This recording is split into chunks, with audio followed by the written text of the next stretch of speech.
Beleza, galera, mais um vídeo aqui no canal, começando o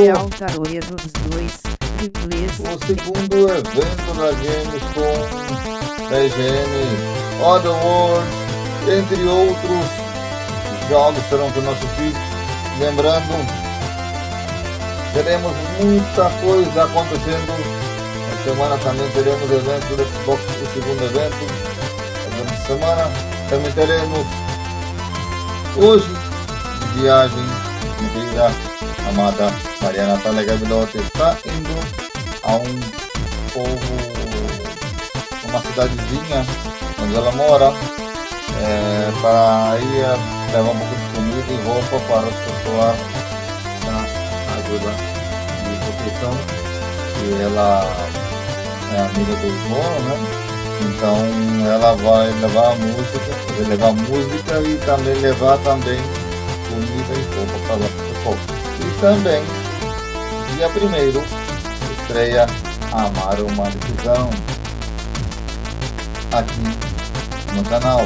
Então fiquem ligados aqui, que toda semana temos muita coisa acontecendo. Mas hoje vamos focar de que é realmente importante, né? Que é o nosso evento de hoje.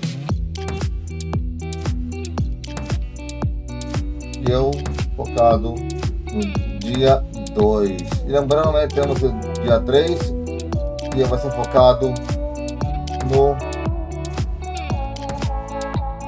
prêmios que vão dar a diferentes estúdios.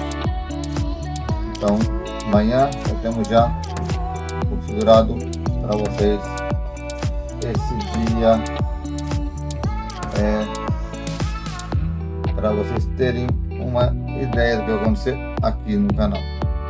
Também lembrando a vocês que dia 25 de setembro começa a Tokyo Game Show.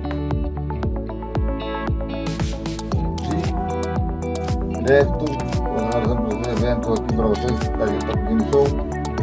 Então, vamos lá, vocês começarem.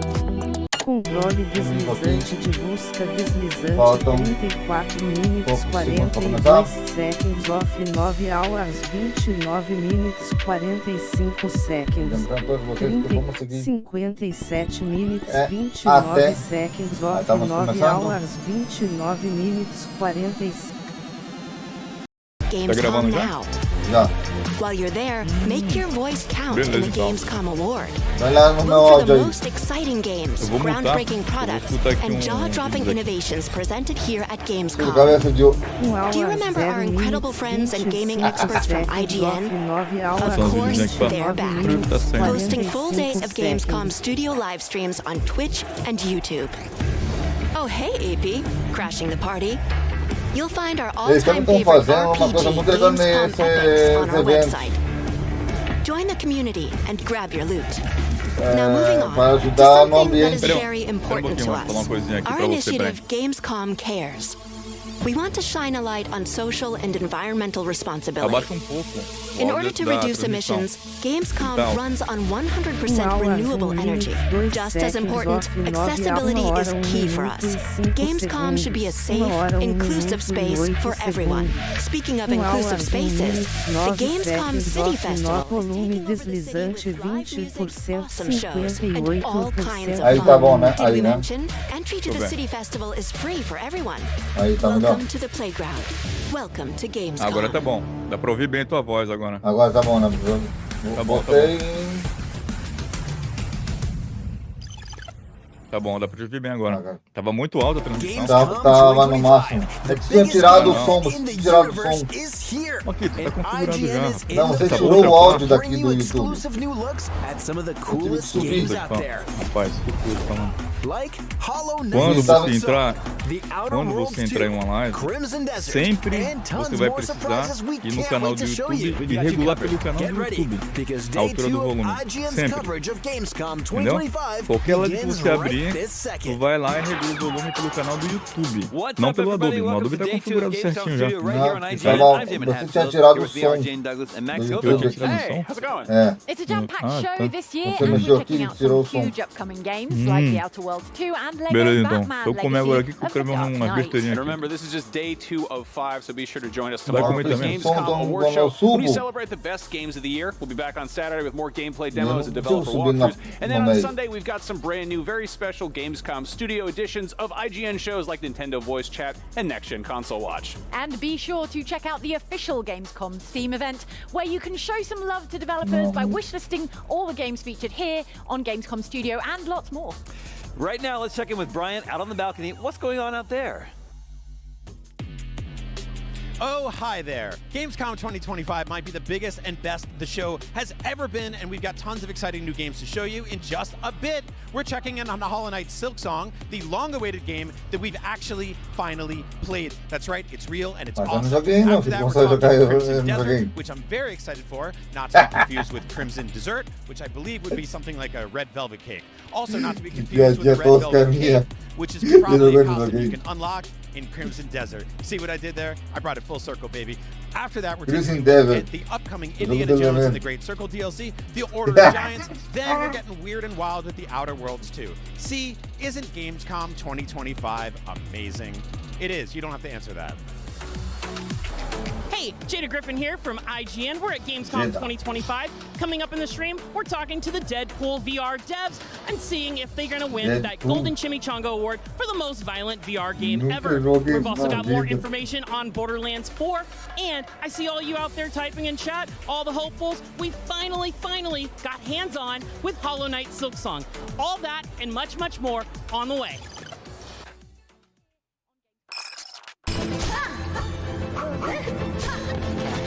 It's been 6 long years, and I'm not talking about the wait to play Silksong. No, it's been 6 long years since Silksong has been announced and is finally playable here at Gamescom 2025. And we've only done played it. I played a full 20 minutes. I played a full 10 minutes. We still got to play some Silksong, and that's more than a lot of people have done so far. So how did you find it? I thought it was great. This is going to sound like, oh, it's more Hollow Knight. It is more Hollow Knight, but with some tweaks that I liked. Hey, Jada Griffin here from IGN. We're at Gamescom 2025. Coming up in the stream, we're talking to the Deadpool VR devs and seeing if they're going to win that Golden Chimichanga Award for the most violent VR game ever. We've also got more information on Borderlands 4.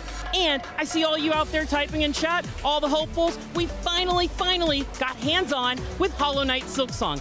All that and much, much more on the way.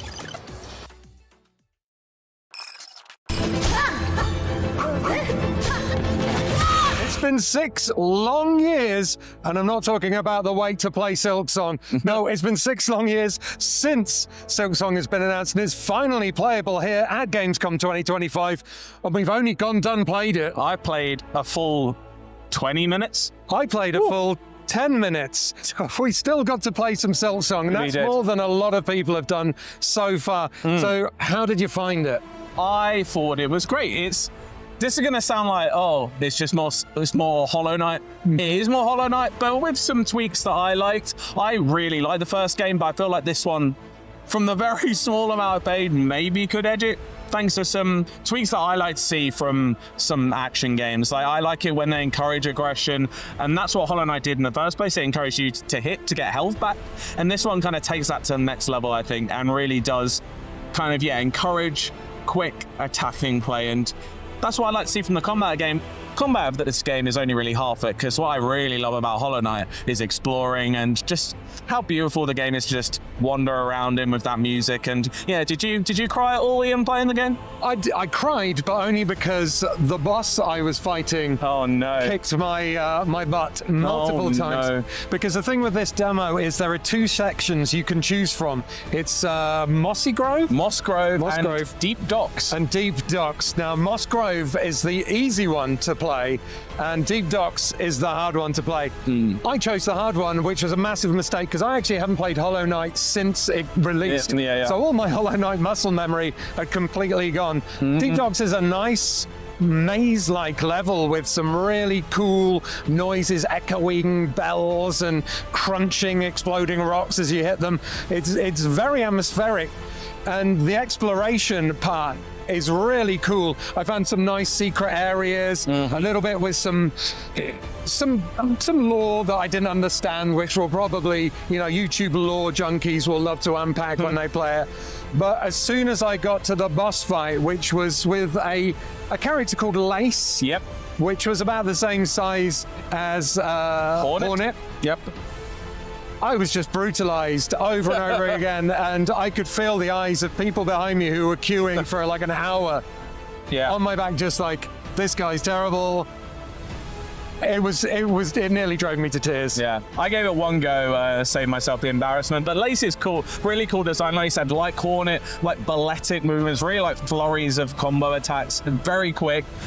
Take a little time to master, I imagine, which we simply did not have. But yeah, I actually played Moss Grove, which is, I'm pretty sure, the opening level of the game. Opens with a cutscene, and you're sort of dropped into this sort of, as you'd expect, mossy place as Hornet. And it really is, like I said, the Hollow Knight muscle memory kicked in for me. It takes things back to basics. You can jump, you can hit. That's about all you can do at that point. And yeah, I beat that boss, who was called the Moss Mother. The Moss Mother. Yeah, she didn't give me any boss bother, I tell you. But yes, did that first time, but very simple, very easy. Lace, no chance. Probably an even tougher boss in that area we didn't seem to see yet. But like I said, it's got, from what I saw, what I love about Hollow Knight, which is really like that balance between floaty and precision jumping platform that I love. And you can also mantle now on the edge of platforms, which made a huge difference. I know some people maybe platforming isn't that thing, so this will make it a little bit easier for them. But yeah, I don't know. I really thought it was great.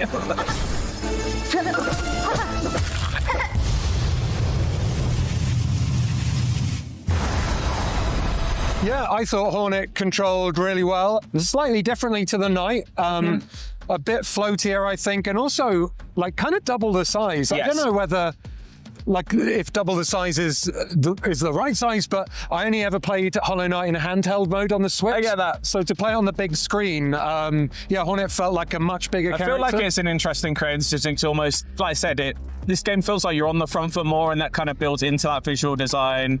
In the first game, the character a lot smaller. It feels like you are kind of fighting for your life in every big boss battle, trying to survive, whereas this one, you can take it to them more. In that visual design, you don't dominate the frame, you're still quite small, you're an insect, but you're a bigger insect. You're not an ant, you're a hornet. Yeah.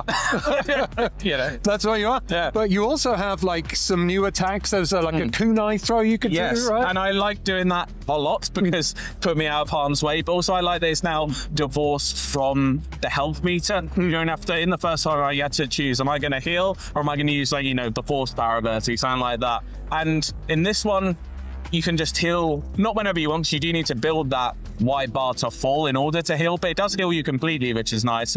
But yeah, the kunai, you kind of, I think, had 12 at the start of that level. Use them freely. Not quite sure how you get them back yet. Maybe you just have to rest. But they were quite powerful. And yeah, can't wait to see what more they have up their sleeve, because I imagine this game is going to be sprawling, to say the least. Yes, I reckon it will. And if it's anything like the original game, once you've completed it, there'll be even more to do afterwards. And all we really need to know now is the release date. And maybe we'll get to find that out very soon. The next day or two. Yes, let's hope this video comes out before that announcement's made. Otherwise, we'll just look silly. We will look silly, but not as silly as I looked when I died like 5 times. I was embarrassed for you. Yeah, everyone was embarrassed for me. Yeah.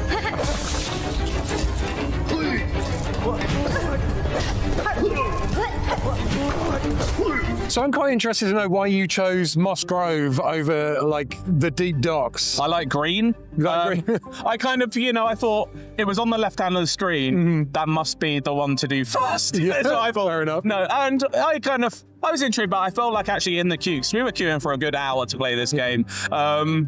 a lot of people were playing the second one. I thought, I've got a good eye for that. I'm going to try the other one. And I liked it, like I said, very simple. There's probably more to it than we saw. But yeah, Deep Docks, I only spent 5 minutes in there. Didn't see a lot. But like I said, a lot of levers, a lot of elevators. Very maze-like you said. Yeah, I was already lost in there and I spent like 3 minutes. Yeah, so if Mossy Grove was more linear, would you say?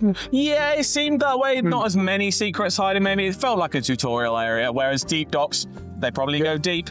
Deep Docks went super deep. In fact, I found a couple of elevators, went all the way down. As I said before, I found a secret area, and there was also like a mini, fight room where multiple enemies spawned. I thought then there was some weird ones that seemed like they almost had pots on the head and they were chucking things at me. Like a really nice little round lad, which I actually quite liked him, but I had to kill him. He had a little almost saucepan lid as a shield. Yeah, did a little balancing. I like that, but yeah, I was lost. I hope Cornifer's back. I need one of his maps. I really do need that. Yeah, maps and, well, training is what I'm going to need. Yes. For definite. And maybe therapy from how many people were looking at you? Yeah, definitely therapy. Hopefully no one was recording it.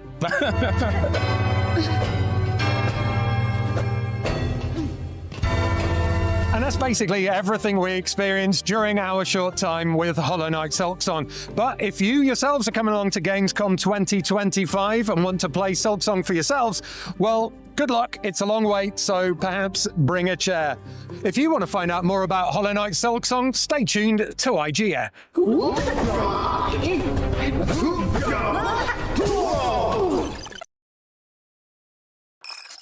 Experience the sprawling metropolis of Hethro in NTE, Neverness to Everness, a free-to-play open-world RPG full of supernatural phenomena and anomalies.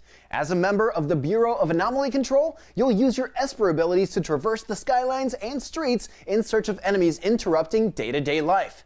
Your roster of Bureau of Anomaly Control agents each have unique abilities to help them explore the city, capitalize on enemy weaknesses, and synergize to unleash devastating attacks. Pre-registration for NTE is open now. Let's take a look at the trailer for NTE.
The average Cinefix movie list features nearly 100 different films and approximately 25 minutes worth of wall-to-wall deep dive analysis. To simulate that pace for this 30-second ad, we're featuring 26 different films, and before you say it, no, that math does not check out. We're not math people, we're movie people. We can't even count down from 10 without ending up at, 96. Subscribe to IGN Movies and TV for more Cinefix movie lists. Bad at math, great at movies. Can't find that final collectible you're missing? IGN strategy guides and interactive maps are here to help. One step at a time. IGN guides are trusted by millions, easy to use, and best of all, free. IGN has the very best, most complete and accurate guides for Shadow of the Erdtree, Baldur's Gate 3, Tears of the Kingdom, and so much more. See? It's good, right? Every guide is tested and verified for you by experts.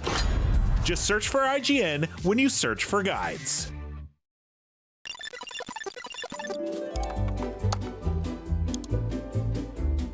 IGN Plus is where your adventure begins. What are you selling? Plus is the place to get unlimited access to all the tools you need to beat your games. Here's what you need to know for bringing down Gloomspawn. Plus, awesome exclusive discounts on IGN Store. Maybe this would tease open your money pouch. Plus, ad-free browsing on IGN.com. That belongs in a museum. Plus, unlimited game help tools like premium interactive maps with your own custom map markers, filters, marker notes, and more. This will come in handy. Plus, access to sweepstakes, giveaways, and free game keys. Wow! Exactly. Want more? Head to IGN.com/plus and start your adventure today.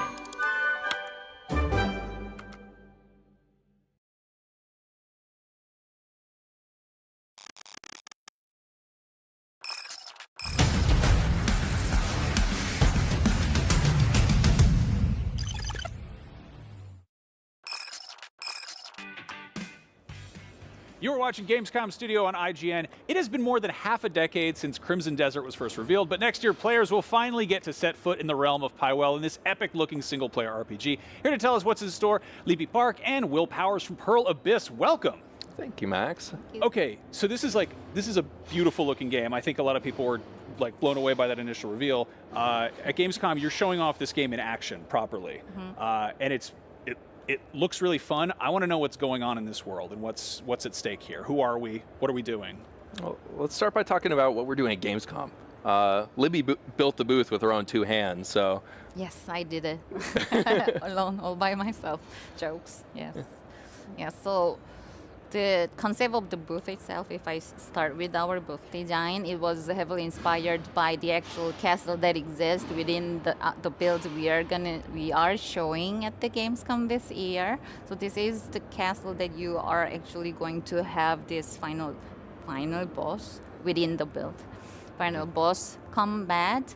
And we wanted to, since this hands-on build is pretty immersive enough, we wanted to actually drag out that immersiveness for the fans. So we tried our best to build this, the actual realistic enough looking castle. You've got a tavern, right? Yeah. Yes, and the tavern. That actually, the tavern itself also exists, not the exact design, but also the concept of the tavern actually also exists in our game, so people can find out once we launch our game. So yeah, the focus and goal was immersiveness. And so what we've shown up to this point has mostly been focused on combat. This build's really special because this is the first point where we're pulling back the curtain and showing what the plot of the game's about.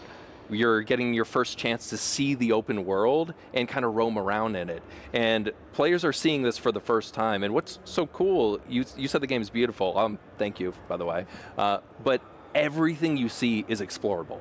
Anything you see, I get to do the Todd Howard thing. If you see it, you can go there. You can climb that mountain. Nice. Now let's talk about who we're playing as. Who's the protagonist? So that's Cliff. He is in a mercenary group called the Greymanes, who are fighting to have and bring back really safety to this continent of Pywell.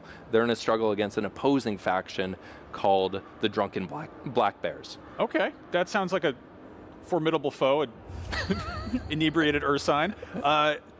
Yeah, I want to talk about Black Desert Online has maybe the most impressive character creator I've ever seen in a game. What was behind the decision to have a bespoke protagonist here? And I guess how much customization will players have over him, outfits, abilities, skills, all that?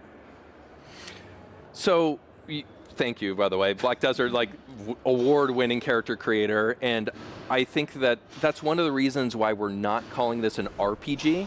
Because we feel like there's a lot of connotations associated with that word, whether it's creating your own character and role-playing as them, or experience points and leveling up systems.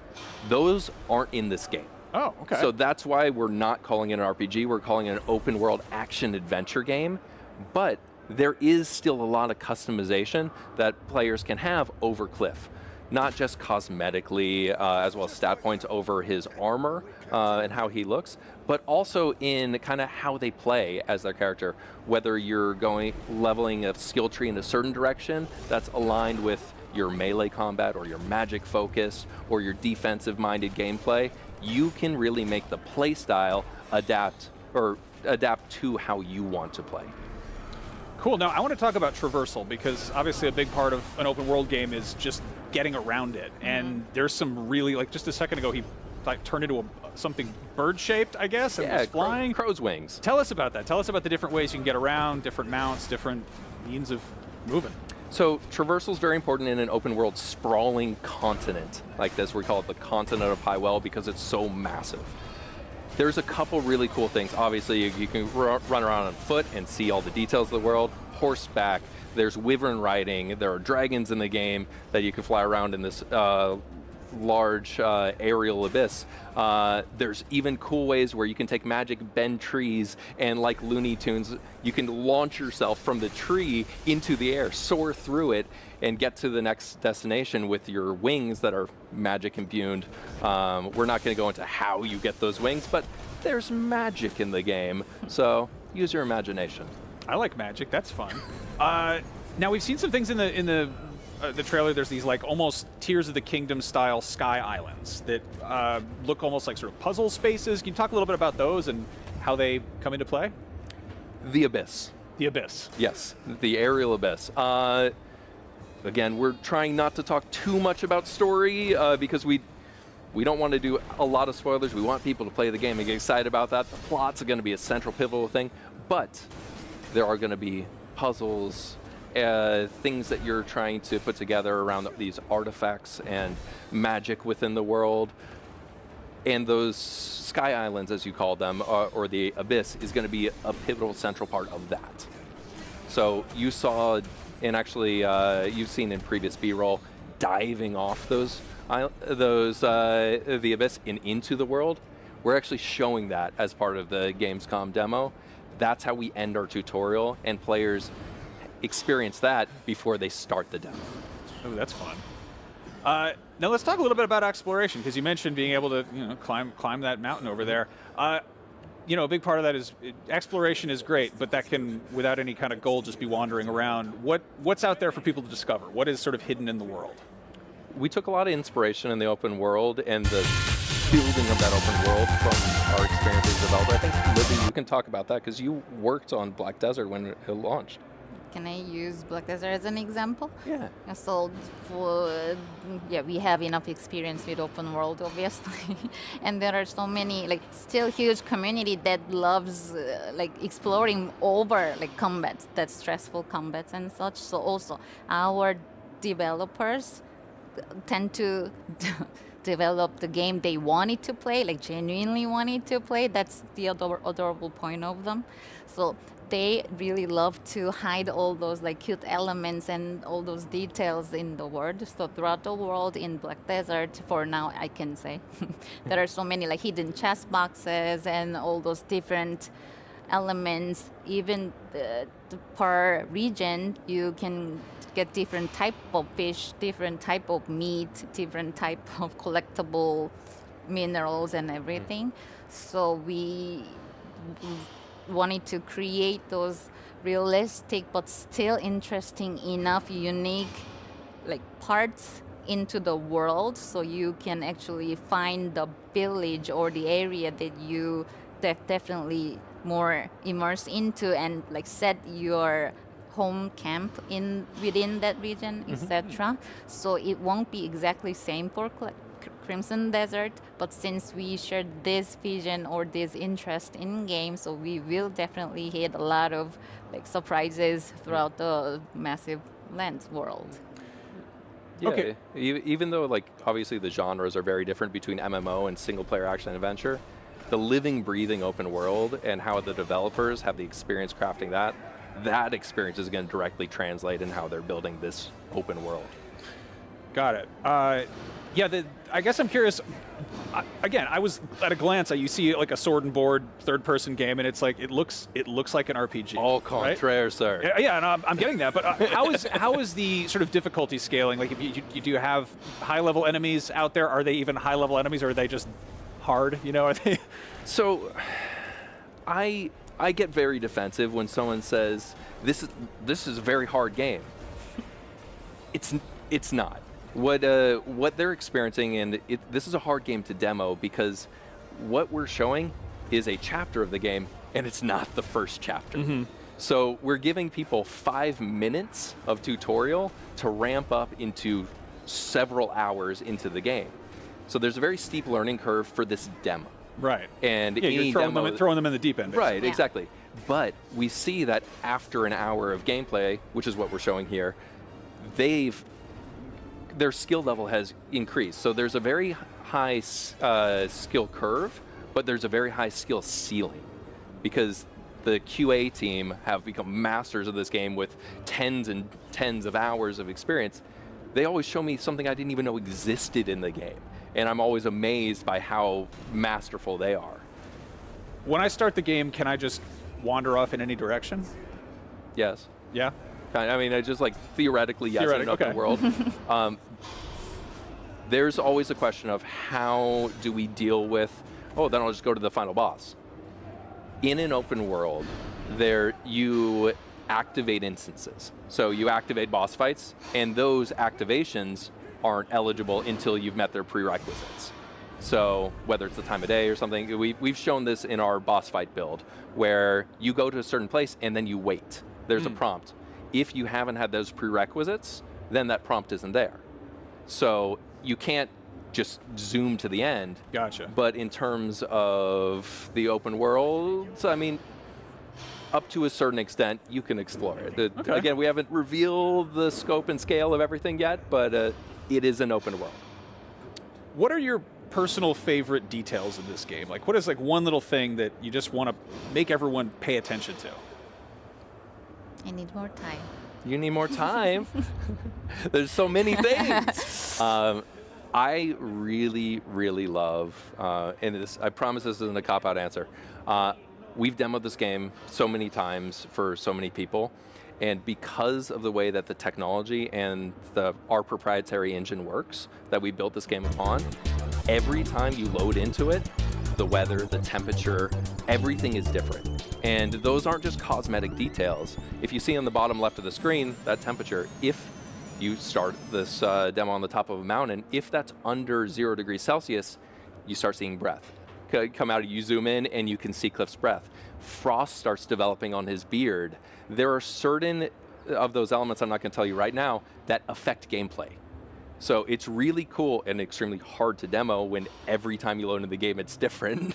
You can't consistently show off the same things, but it makes it exciting and it makes it rewarding to show it off because it's different every time. Sweet. When is this game coming out? I want to play it. Well, she's not getting out of her answering her favorite thing. What's your detail? You had plenty of time. He was covering for you, running interference. Oops. I actually really love the weather in game, if it makes sense. Because of thanks to our primary engine, they can do all these crazy magics. I personally, our lives, day-to-day lives are so stressful, and I'm living in Netherlands with very sad weather throughout the year. So, but in game, the sunset looks amazing. The reflection on the surface of water is crazy good. So whenever I just see those beautiful sceneries, it still makes me feel, oh my God, this is the baby we are working on. We are creating. That is an underappreciated thing about open world games is do you want to go to this world? Is it a place you want to spend 100 hours or whatever? That's important. That's something worth considering. On top of that, whenever our studio, they're so excited to explain what they actually implemented this round of the build. So it's so, for me, I'm not the dev, so I cannot understand all those details, but their excitement and the things they're focusing on, it's alien-y language, but it's so beautiful in a way. Based on what I'm seeing here, it seems like they've been keeping pretty busy, so I'm dying. Again, when can I play this game?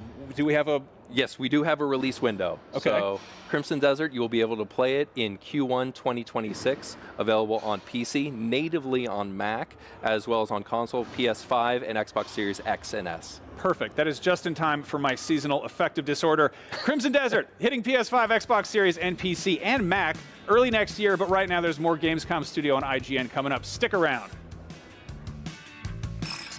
Coming up next on Gamescom Studio, a bunch of trailers for some games with extremely metal titles.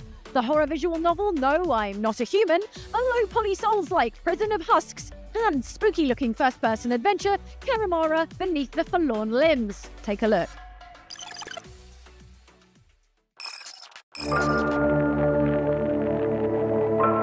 It is their days, and the judgment is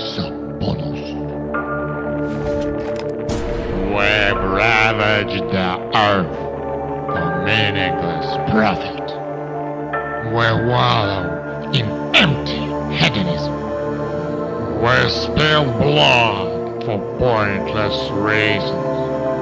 And our sun is an unforgiving nemesis that will burn until there is no sin left.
LEGO Voyagers is a new two-player co-op adventure about two friends on a mission to rescue an abandoned spaceship and embark on a journey beyond their wildest dreams.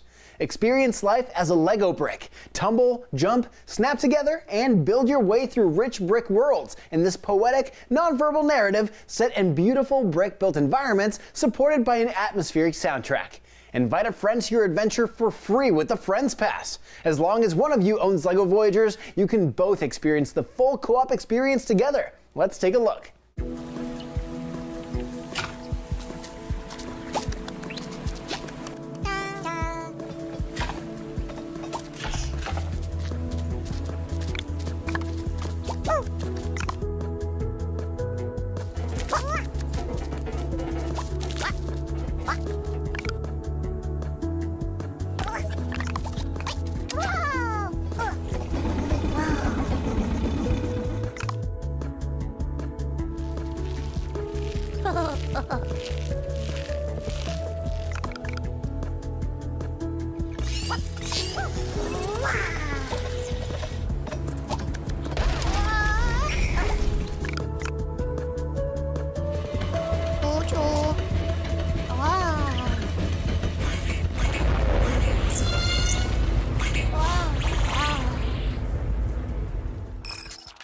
The Cinefix Top 100.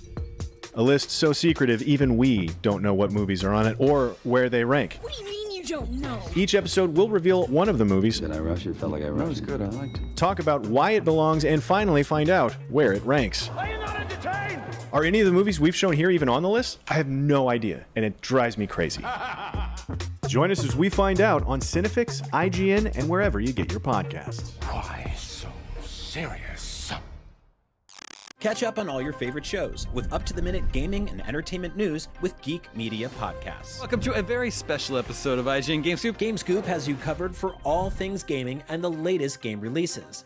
Tune into Podcast Beyond for the biggest PlayStation news. Man, this is a cool looking trailer. Everything Xbox on Podcasts Unlocked. This is Steve Downs, the voice of Master Chief. Catch up with your Super Nintendos on Nintendo Voice Chat. Switched to pre-order Mania. It was chaotic last night. And get all the latest console news and rumors with Next Gen Console Watch. Now Xbox and Phil Spencer are even saying that a mid-gen refresh isn't even necessary. The Cinefix Top 100 podcast picks a movie every week to celebrate and debate. It's kind of every movie's grandpa. Geek Media Podcasts, the best podcasts from around the world.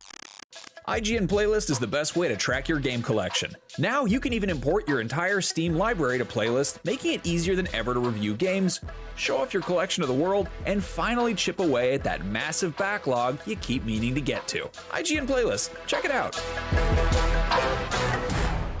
Can't find that final collectible you're missing? IGN guides are trusted by millions, easy to use, and best of all, free.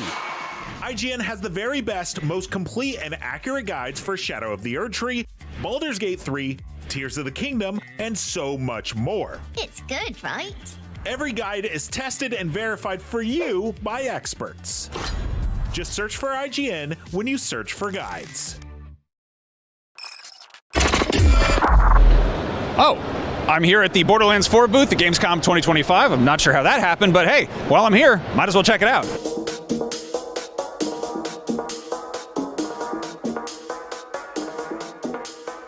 They said they had a few demo stations set up around the corner, but I don't... Oh! There they are! One of the best parts of Gamescom is getting to go hands-on with brand new games, and clearly Gearbox came prepared.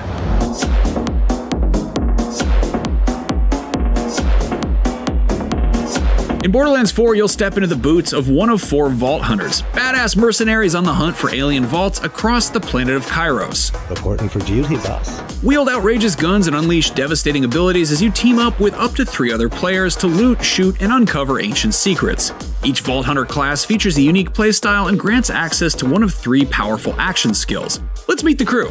First up is Vex, a siren with a talent for summoning spectral allies and wreaking havoc with elemental damage. Think of her as a summoner necromancer hybrid who bends the battlefield with trickery and deception. Life hasn't always been too kind to Vex. She grew up scraping by on her own, and her siren powers only complicated things further. That hard-earned cynicism fuels her salty, sarcastic attitude. But beneath the snark, Vex is an empath who's seen too much to pretend that things are fine.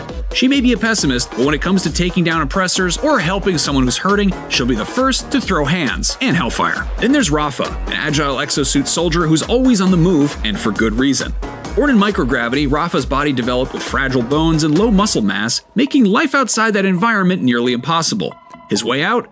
TDR's military program, which offered him a tour of the galaxy in exchange for a few upgrades. They re-engineered his body for a cutting-edge exosuit, a walking arsenal equipped with lasers, deployable turrets, and a sword for up-close chaos. But when Rafa realized TDR had no intention of ever releasing him from duty, he went AWOL. Now he's on the run, making the most of his freedom and his firepower while taking down anyone who tries to put him back in a cage. If you're looking to get up close and personal, check out Amon the Forge Knight. Built like a boulder and just as hard to stop, Amon specializes in physical attacks and brutal combo chains with 2 distinct options for every action skill. He also commands a deadly array of weaponized drones, turning the battlefield into his personal forge of glory. Raised in a vault monster worshipping cult, Amon was the sole survivor when the creature they worshipped was finally released and slaughtered everyone he cared about.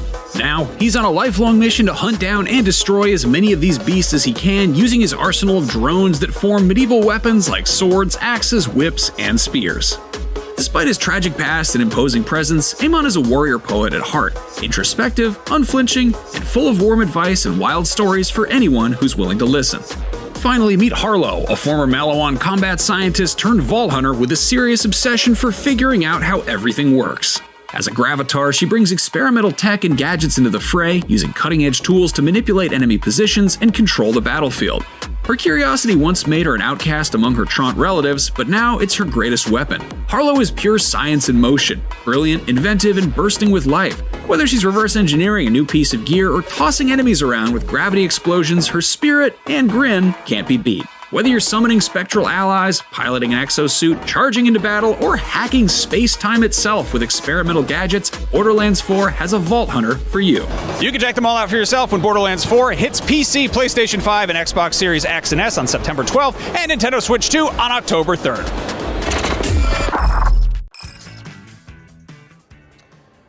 You're watching Gamescom Studio on IGN. Indiana Jones and the Great Circle was one of the biggest games of 2024, and next month it gets even bigger with its first DLC expansion. Here to tell us about the Order of the Giants, Zeke Viren and Axel Torvenius from Machine Games. Hi, guys. Hello. Welcome back. So you were here a year ago. You were telling me about this game, and I was like, I can't wait for it. And then it turns out it was awesome. I 100%ed it. I did everything you could do. I found every puzzle, every secret, everything. So thank you.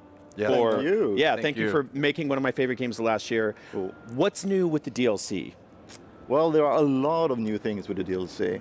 It's worth mentioning that the DLC is its full standalone product, and you will access it through the Vatican sandbox. And it's filled to the brim with new mysteries, there are new enemies, new set pieces, fresh new cutscenes, a lot of content for you to explore. And if you're a 100% completionist, there's plenty in there for you. That's exactly what I wanted to hear, because I'm going to 100% that again. Nice. I'm going to get right into a stupid question.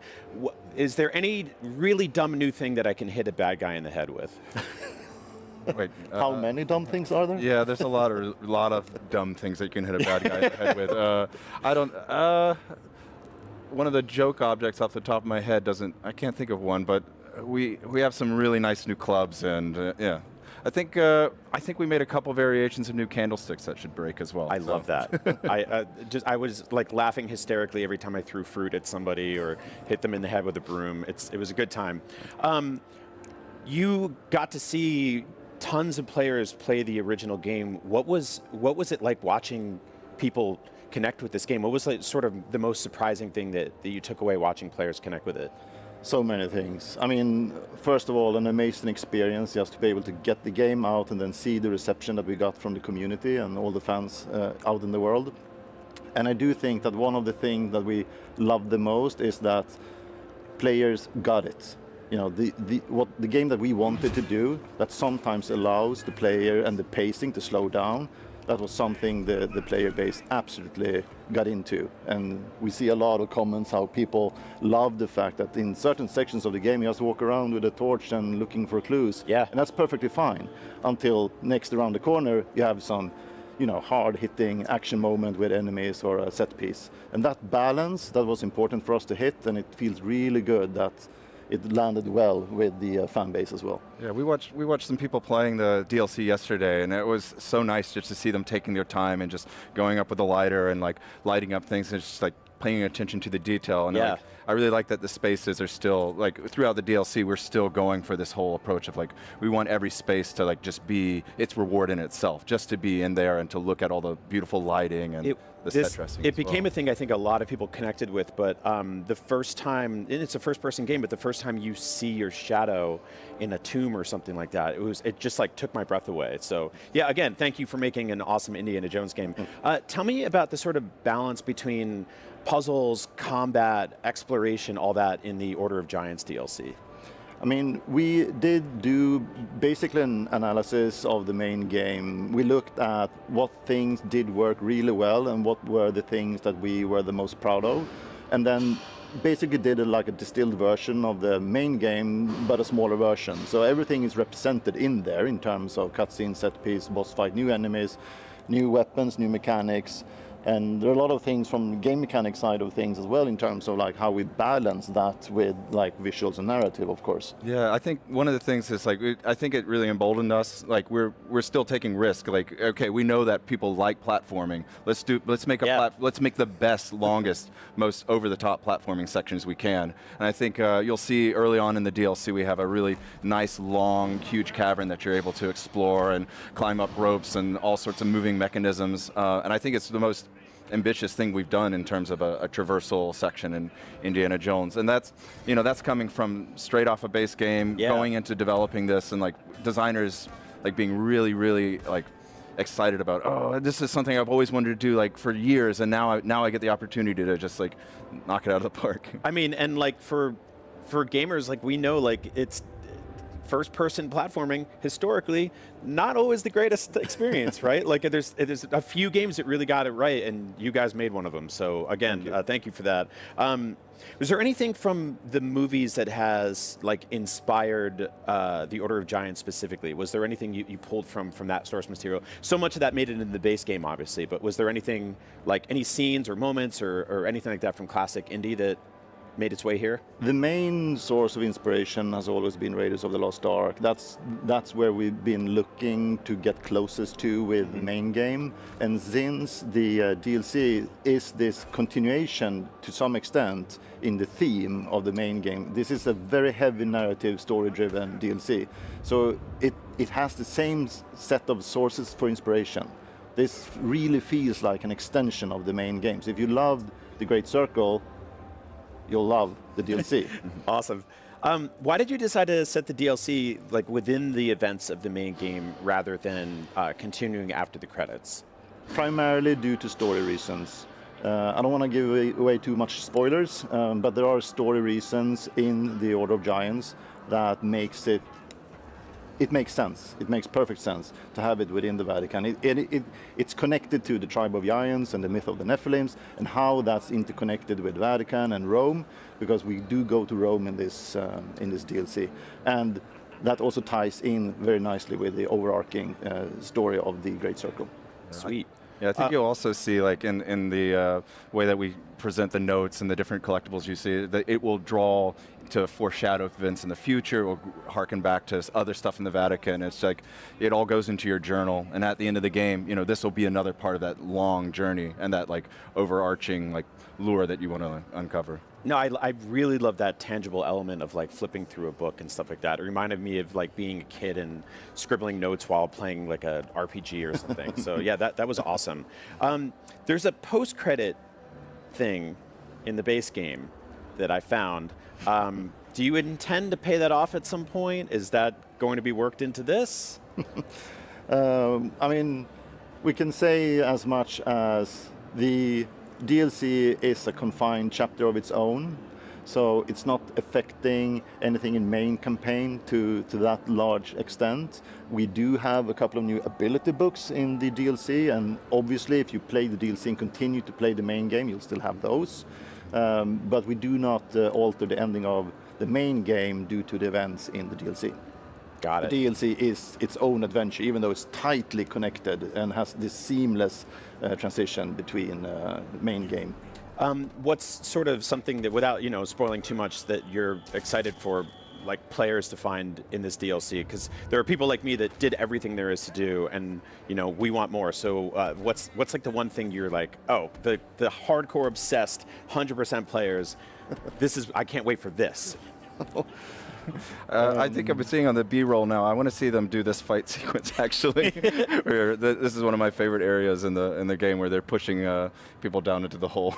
I will admit to you all that one of my favorite things to do in the base game was just spend about an hour just making a pile of bad guys somewhere. Like there was that dig site area, and I'm just like, I'm just going to beat up 50 guys in a row and just ragdoll them into a pile, and it was great. It was so much fun. There is a secret towards the end of the game in one of the an ancient temple, without giving away too much, which is extremely hard to find. So I'm looking forward to see people trying to find that one. I'm sure they will, But. Yeah, well, I mean, the challenge accepted, basically, right? I'm a huge Nintendo fan. I've been obsessed with Nintendo Switch. Nintendo Switch 2, bought it the second I could. You guys announced the game's coming to Switch 2, which is so cool. Yeah. What's it been like working with that system? I know that the base game, relied on ray tracing a lot, and Switch 2, you have a different set of specs you're working with here. So what's that been like?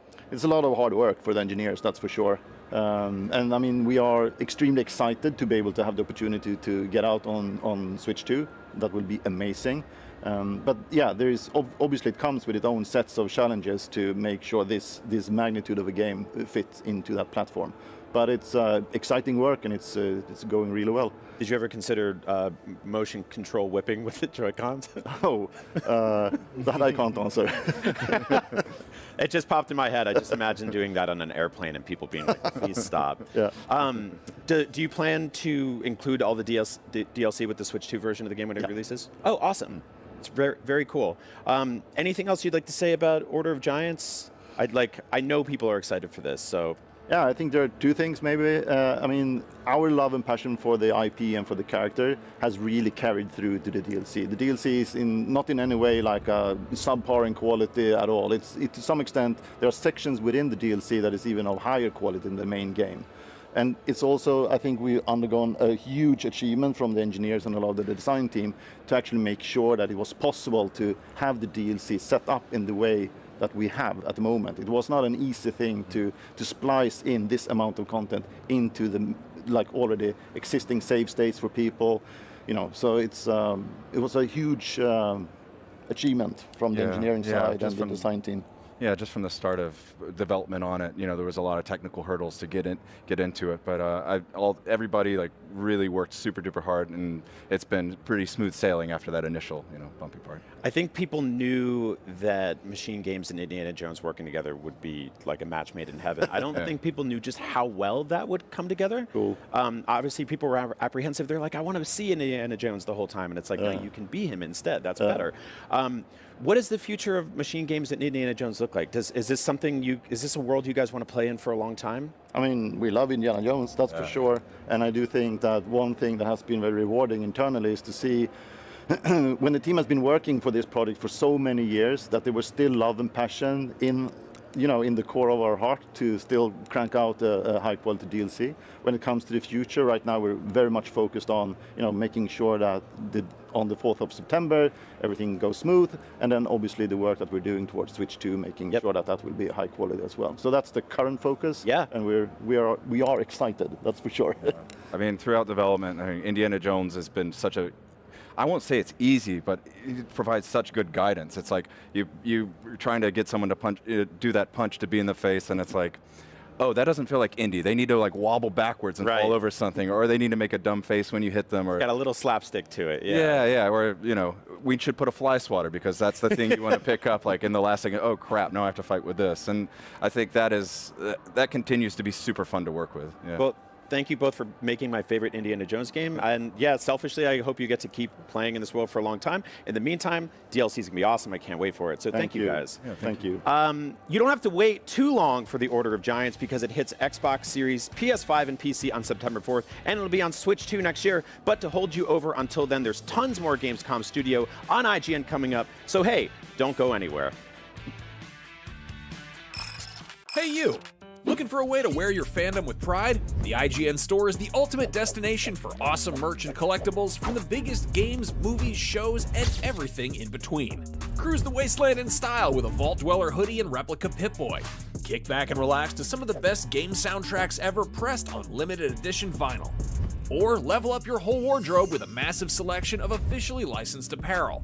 From iconic properties like Star Wars and The Legend of Zelda to newer fan favorites like Atomfall and Expedition 33, the IGN store has you covered. You'll also find hats, jewelry, action figures, board games, model kits, art books, and even snacks.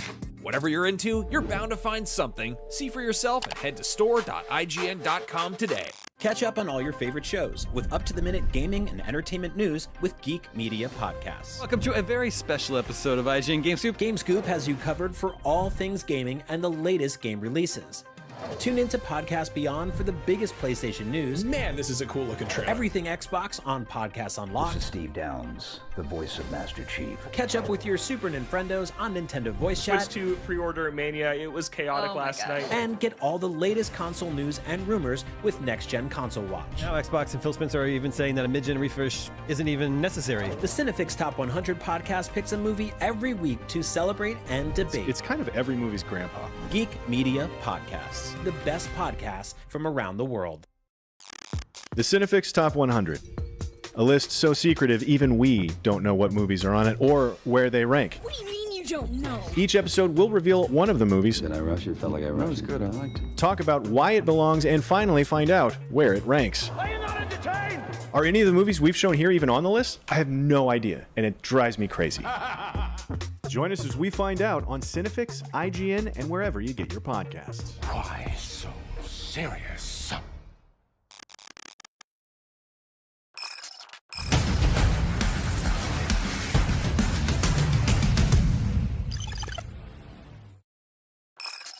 What's up, everybody? This is Gamescom Studio right here on IGN. Coming up, we've got a couple bright and colorful superhero games that also happen to be extremely violent: Invincible Versus and Deadpool VR.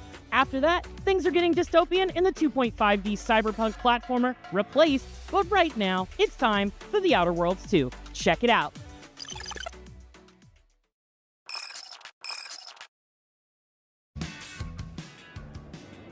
This is Gamescom Studio on IGN. In 2019, we got launched into space in The Outer Worlds, and this fall it's time to suit up again for a sequel that promises to double down on all the sci-fi weirdness. Here to tell us about it, Brandon Adler and Leonard Boyarsky from Obsidian Entertainment. Welcome. Thank you. Thanks for having us. So I'm really looking forward to this. Big fan of the first game. One of the things I like most about this is the flaws system. I'm sure you can describe it better than me, but it's a way to add unique modifiers to gameplay based on player behavior. So for example, there's the sun gazer flaw, where if you stare at the sun for long enough in game, unlock the sun gazer flaw, which will distort the visuals, but then your character will gradually regenerate health in sunlight, correct? So I like this idea a lot. In real life, staring at the sun is kind of a dumb thing to do. So my question, are there any other dumb things players should experiment with that might unlock flaws in the game? I mean, gosh, there's, I think, over 30 flaws. So we track a lot of different player actions. I don't know if there's anything that I would consider especially dumb, but we definitely check out, you know, let's say, for example, you're constantly reloading your weapon too early. Okay. Like, we might notice that. We might give you the over-prepared flaw, where if you constantly reload, you actually get a bonus to your magazine sizes. But if you don't, and you let your clip get all the way down to 0, then you get a big penalty. So we do a lot of stuff like that. But yeah, there's a ton of them. It kind of reminds me of Fallout New Vegas, where if you were playing a character with low intelligence, that would unlock some very humorous dialogue options. So aside from affecting gameplay, do the flaws affect the story in any interesting ways? I don't think there's any direct flaws for dialogue stuff. We do a lot of that with perks, though. Okay. Perks can affect dialogues. But we also have the dumb trait as well that you. Oh yeah, yeah. Well, there's always that. That's a standard. Yeah. The perks are one of the things I think fans are most excited for. I think they seem maybe like a little bit more interesting this time around. Is that something that you actually set out to improve from the first game? Yeah, 100%. That was one of the things that we had targeted very early on. Is just we wanted a much deeper RPG, one where the players could kind of build out whatever characters they wanted. We wanted to do that obviously with equipment, so we made equipment significantly more and more in depth. But we also wanted every aspect, so we added in things like traits, the perks, the flaws. And for the perks in particular, we looked at Fallout New Vegas and we said, wow, we really like not only the number that are here, but all the different things that could be affected. So we went even harder than that. And I think we even have, we have over 90 now. So I think it's even more than Fallout New Vegas had. Wow. You know what? We do have foot and mouth. Yeah. And a couple of those flaws where you have to take certain things. What's the other one? I'm blanking on it right now. There's another really good one too. That ties in with abrasive. But yeah. Again, it's just all so you can build out your character in a bunch of different cool ways, and just not only that, the game reacting to the way in which you're playing. So we just wanted that whole full RPG experience.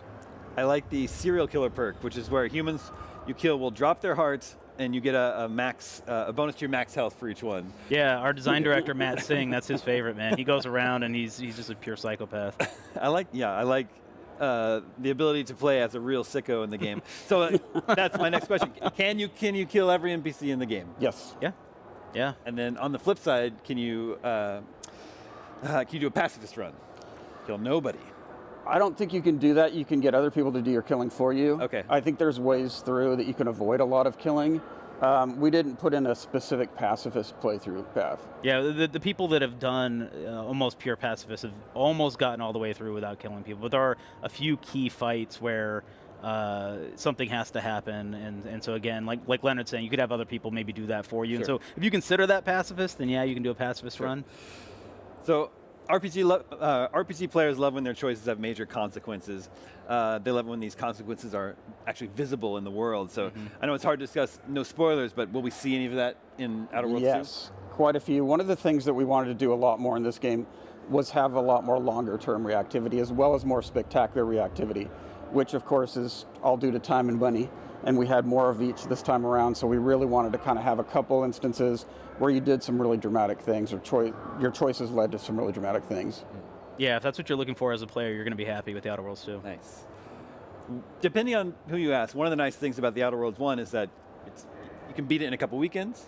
I appreciate that as someone who plays a lot of games. So it's not always the case for RPGs.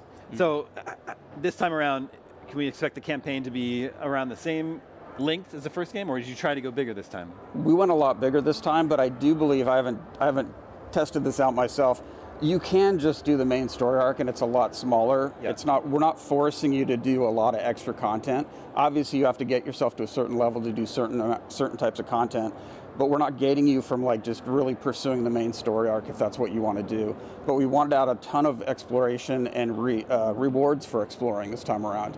Again, the time and money thing, we were able to get much bigger areas. It's still the thing where you're flying around in your ship to the different areas. It's not contiguous. But in each area you go to, there's a lot more places to explore, a lot more side quests to find. I think, too, when it comes to character customization and builds, you're kind of taking a Rodney Dangerfield approach. You get no respect at all. That's a Max Scoville joint. But can you speak to that, why you made the decision to not allow people to respect their characters? Yeah, I personally think, especially in an RPG, it's really important that the decisions you make have impact and weight. And for me personally, respecking reduces the impact of those choices. If you can at one moment become a charismatic rogue that is, talking his way through everything, and then you want to respec to, well, never mind, I actually don't want to do that. I want to be an engineer that does this thing. It just doesn't sit right with me. Like, it feels like if you pick your character and you're role-playing your character, that's something that should be an important choice and kind of lead you throughout the entire experience that way. And so hopefully we've given you a lot of options, no matter what you've chosen, to have like cool, fun experiences. But yeah, it was important to me that we make players understand that, hey man, the choices you make actually do matter. I've been playing a lot recently, just an actual playthrough. Over the course of development, I obviously do a lot of jumping in, testing specific things, and then I'll cycle through different, different skills, different abilities to be able to like see how the content's going to play out. And as a person who's playing it, trying not to cheat, because I could always do that if I wanted to, it's really tough because you get in there and you're like, I want both these perks, or I want this perk. Oh no, I want to spec my character this way. And once you've made that choice, even then you have deeper choices as you go along the way. So it's really, it really adds to the gameplay. Thinking back to Outer Worlds 1, Supernova was basically a hardcore mode that limited your perks, allowed permanent death for your companions. You had to eat and sleep. Is this mode returning for Outer Worlds 2? No, we are not doing Supernova mode. No. We removed some of the different survival elements that are in there, but we do have like harder modes for folks that are in there, but it's not the exact same thing. How are you handling difficulty here? Scale, or is there different difficulty settings? Yeah, it's difficulty settings that you can kind of set. Yeah. You brought a new, it's a companion trailer here for Gamescom, yeah. Part of Opening Night Live. Do you have a favorite companion in the game, both of you? Well, I wrote, I wrote Azza, so she's my favorite. But it's hard to pick. All the companions have like really great storylines, and they're really cool individual characters. And there's, different aspects to them that are funny or endearing or irritating in an endearing way. So it's really hard to pick. I mean, stepping back, I think there's a couple that I would say are my favorites, but then, I'll play another time and swap out the companions and see something really cool and just go like, oh, I should play more with that companion. Mm-hmm. Yeah, I love Niles. Not only do I love his story and his overall arc, but he actually has some pretty cool gameplay stuff. Not only his companion abilities and whatnot, he actually acts as my tank in the way that I built him out. But I love that he actually has like a field engineering skill, so he's basically a workbench anywhere. So whenever I need to generate ammo, let's say go in there and craft more ammo, or if I want to add mods to my weapons, and he's there, I don't have to go run back to go find a workbench. I can immediately go like, hey Niles, will you craft this thing for me? And he's like, yeah, sure boss. And then, it's a lot of fun, and it's actually really useful too. Just like with all the other stuff, it's really hard choices because they're all great. Because not like Brandon said, Niles has that field workshop capability, and that's invaluable. So you're like, oh, but I want to check out the different companions. So it's really a hard choice sometimes which ones you want to play with. Like I said, I'm really excited for it. It's been a long time coming. Outer Worlds 1 was 2019, and then 2 was announced, I think, at E3 2021. Yeah, it was a while ago. It's been a little minute, so yeah. I'm really excited to finally get to play it. Thank you so much for coming by IGN Studio. Thanks for having us. Yeah, thanks for having us. The Outer Worlds 2 hits Xbox Series PS5 and PC on October 29th. Right now, there's more Gamescom Studio right here on IGN.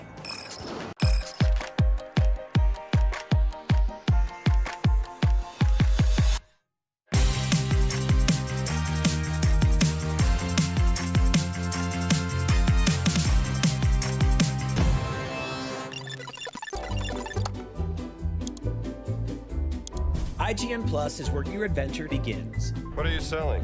Plus is the place to get unlimited access to all the tools you need to beat your games. Here's what you need to know for bringing down Gloomspawn. Plus, awesome exclusive discounts on IGN Store. Maybe this would tease open your money pouch. Plus, ad-free browsing on IGN.com. Plus, unlimited game help tools like premium interactive maps with your own custom map markers, filters, marker notes, and more. This will come in handy. Plus, access to sweepstakes, giveaways, and free game keys. Wow! Exactly. Want more? Head to IGN.com/plus and start your adventure today. Hey you!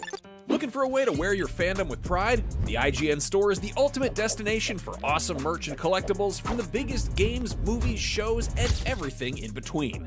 Cruise the wasteland in style with a Vault Dweller hoodie and replica Pip-Boy.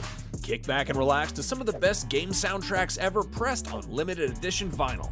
Or level up your whole wardrobe with a massive selection of officially licensed apparel.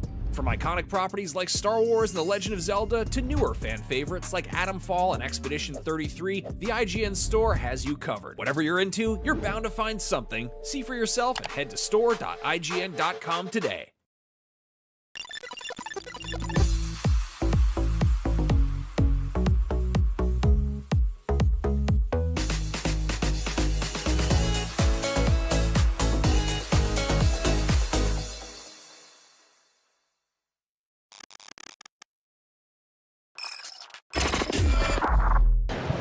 I feel like I'm in a time loop because I keep winding up back here at the Borderlands 4 booth at Gamescom 2025, and I'm finding all sorts of new stuff to check out. Hey man, how's it going?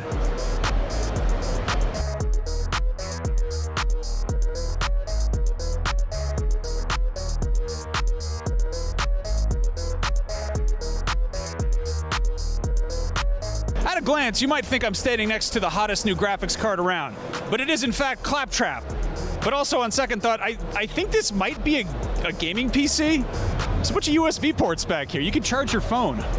There's so much to check out here at Borderlands 4's booth at Gamescom 2025, and there's also a ton of different weapons and manufacturers to check out in the game. After all, every Vault Hunter needs an arsenal of outrageously powerful guns at the ready. 8 unique manufacturers are supplying the billions of deadly weapons you'll find on Kairos, each with unique characteristics and trademark strengths. Plus, with the addition of the licensed parts system, you'll even find guns with behaviors and abilities from multiple manufacturers. Here's what you should expect from each weapon maker. There's Order, which lets you use the advanced arsenal of the Timekeeper's order against him, loading extra ammo into high-powered bursts to eliminate your targets with precision. Then there's Ripper, which embodies the phrase, good things come to those who wait. They take a moment to spin up, but then you're blasting at full auto for as long as you hold down the trigger. But let's say you're looking to make a bang. Well, that's where Torg comes in. These launchers pack heavy-duty explosive rounds that can switch to sticky projectiles, leaving your opponents as nothing more than a crater. Or hey, maybe you want a maker with a wide range of options like Daedalus. Their weapons are easy to use, reliable, and quick to reload, from assault rifles, shotguns, pistols, and more. Or if you're looking for style, TDR weapons have plenty of it, since once your clip is out of bullets, you can toss your gun like a grenade, then get right back into the fight with a fully loaded replica digistructing right into your hands. Master the elements with Malawan's high-tech weapons, which lets you burn, freeze, and shock anyone who gets in your way by dealing damage over time effects. If you're into big damage, Jacob's black powder firearms might be just for you. These can deal critical damage ricochets and can unload bullets in a flash, perfect for sharpshooters with twitchy trigger fingers. Finally, Vladoff rifles shred enemies to pieces with high rates of fire and huge magazines, but it comes at the cost of reduced accuracy and heavier handling. But hey, who needs accuracy when you can just spray and pray? You can check them all out for yourself when Borderlands 4 hits PC, PlayStation 5, and Xbox Series X and S on September 12th, and Nintendo Switch 2 on October 3rd. You're watching Gamescom Studio here on IGN. Next year, we get to throw down in one of the most brutal comic book universes around. Here to tell us about Invincible Versus, executive producer Mike Willett and combat designer Rip Parbu. Parbu, did I say that right? Parbu works. Parbo? Parbu, it is Parbu. Parbu, okay. Rip is fine, though. Rip is great. We'll call you Rip. Everyone knows him as Rip. Yeah. So off the rip, so often when a new fighter, it's based on an existing show or property emerges, they're often limited to the first season or two. What story arcs are Invincible Versus going to be diving into? Well, I should say it's a unique story. Okay. We're not revealing what it is, but it's our own thing. Okay. But we have input from the creative team, like behind the show and the comics. So across the board for everything, not just story, but like our characters and we come up with really exciting ideas for combat and things that we want to do. And there's this open relationship where they give us feedback and say like, oh, that's really cool, go for it. So it's unlike any other experience we've had before. So really open to just the possibilities. Excellent. I was trying to fish for like how many characters, what characters are we going to see? Can we expect to see? Good answer, Mike. Fan favorites. Nailed it. Expect fan favorites. Some other ones that have really cool gameplay that we're like, players are going to love this. Yeah, I think that might sound really fun in a tag fighting game. Excellent. All right. And speaking of tag fighters, there's usually got to have a deeper roster for a tag fighting game. Are you guys able to reveal what our starting roster is going to look like yet? Well, it's going to look awesome. Yeah. With fan favorites even. With fan favorites even. Fan favorites? Yeah. How about a number? How about a number of fan favorites? More than 6. I think that's what we've shown so far. We've said more than 6. Definitely more than 6. More than 6. You've heard it here first. More than 12. More than 12 even. More than 12. You've heard it here first at IGN, everybody. I will say more than 15. More than 15? More than 15. Yeah. We're just going to go. Can I get 18? 18? Can I get 18? I don't know. 15 sounds like a lot. We're going to make some people sweat. Yeah. But we're going to have a really fun roster. Yeah. Excellent. What character... Can you talk about which character has been the toughest to recreate? Which character has been the maybe toughest? from a design perspective? Yeah. Yeah, that's a really interesting question. I mean, I think that, Omni-Man, he's obviously someone who you can go a lot of different directions with, but obviously you want him to hit hard, right? He's like a very brutal, fast-paced character. And obviously you've seen him in other fighting games as well, but this is a tag fighter, so you kind of want these aspects that are really accessible to players. So that was a little bit of a challenge on my part, just to think about how do we make it more accessible so that everyone who picks this game is like, I want to play Omni-Man, how do we make him fun and still a good character that's fun to play, right? So Omni-Man and Invincible is sort of the same situation, so they're both going to be fun, good characters, I think. Excellent. A lot of fighting games have had like modern and like kind of controls compared to classic controls. Are we going to have anything kind of along those lines to kind of help usher in like those who may be new to fighting games? Oh yeah, there's definitely simple controls, standard right? controls. Standard controls. Yeah, they work really well for gamepad players, especially either coming back to fighting games or new to them. Really accessible. It's like single input supers. But for the hardcore, we have motion inputs, and so we've reduced the amount of buttons down to like a 6-button layout that's really accessible, really fun for people that like playing on leverless, like playing on arcade sticks.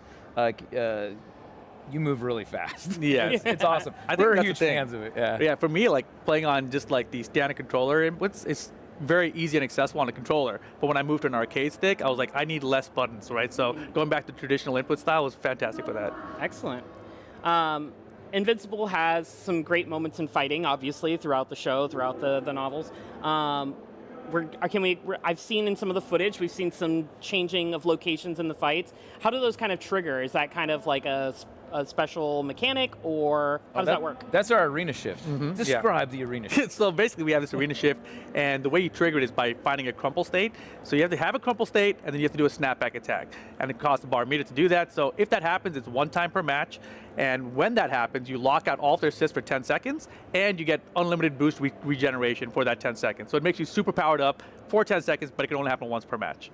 Excellent. That's a real kind of... And it's not a predetermined place that you go to during an arena shift. Wow. It's randomized. So just like superheroes, when they fight, you could wind up anywhere around the world, and that's what happens in our fights. Yeah, if you watch Invincible, you see them blast them like to the Himalayas or something, that could literally happen in the game. That's amazing. I was just going to ask, like, are we going to be able to recreate any big moments? And sounds like we're going to be able to do that. Maybe Omni-Man holding Invincible through the whole metro train.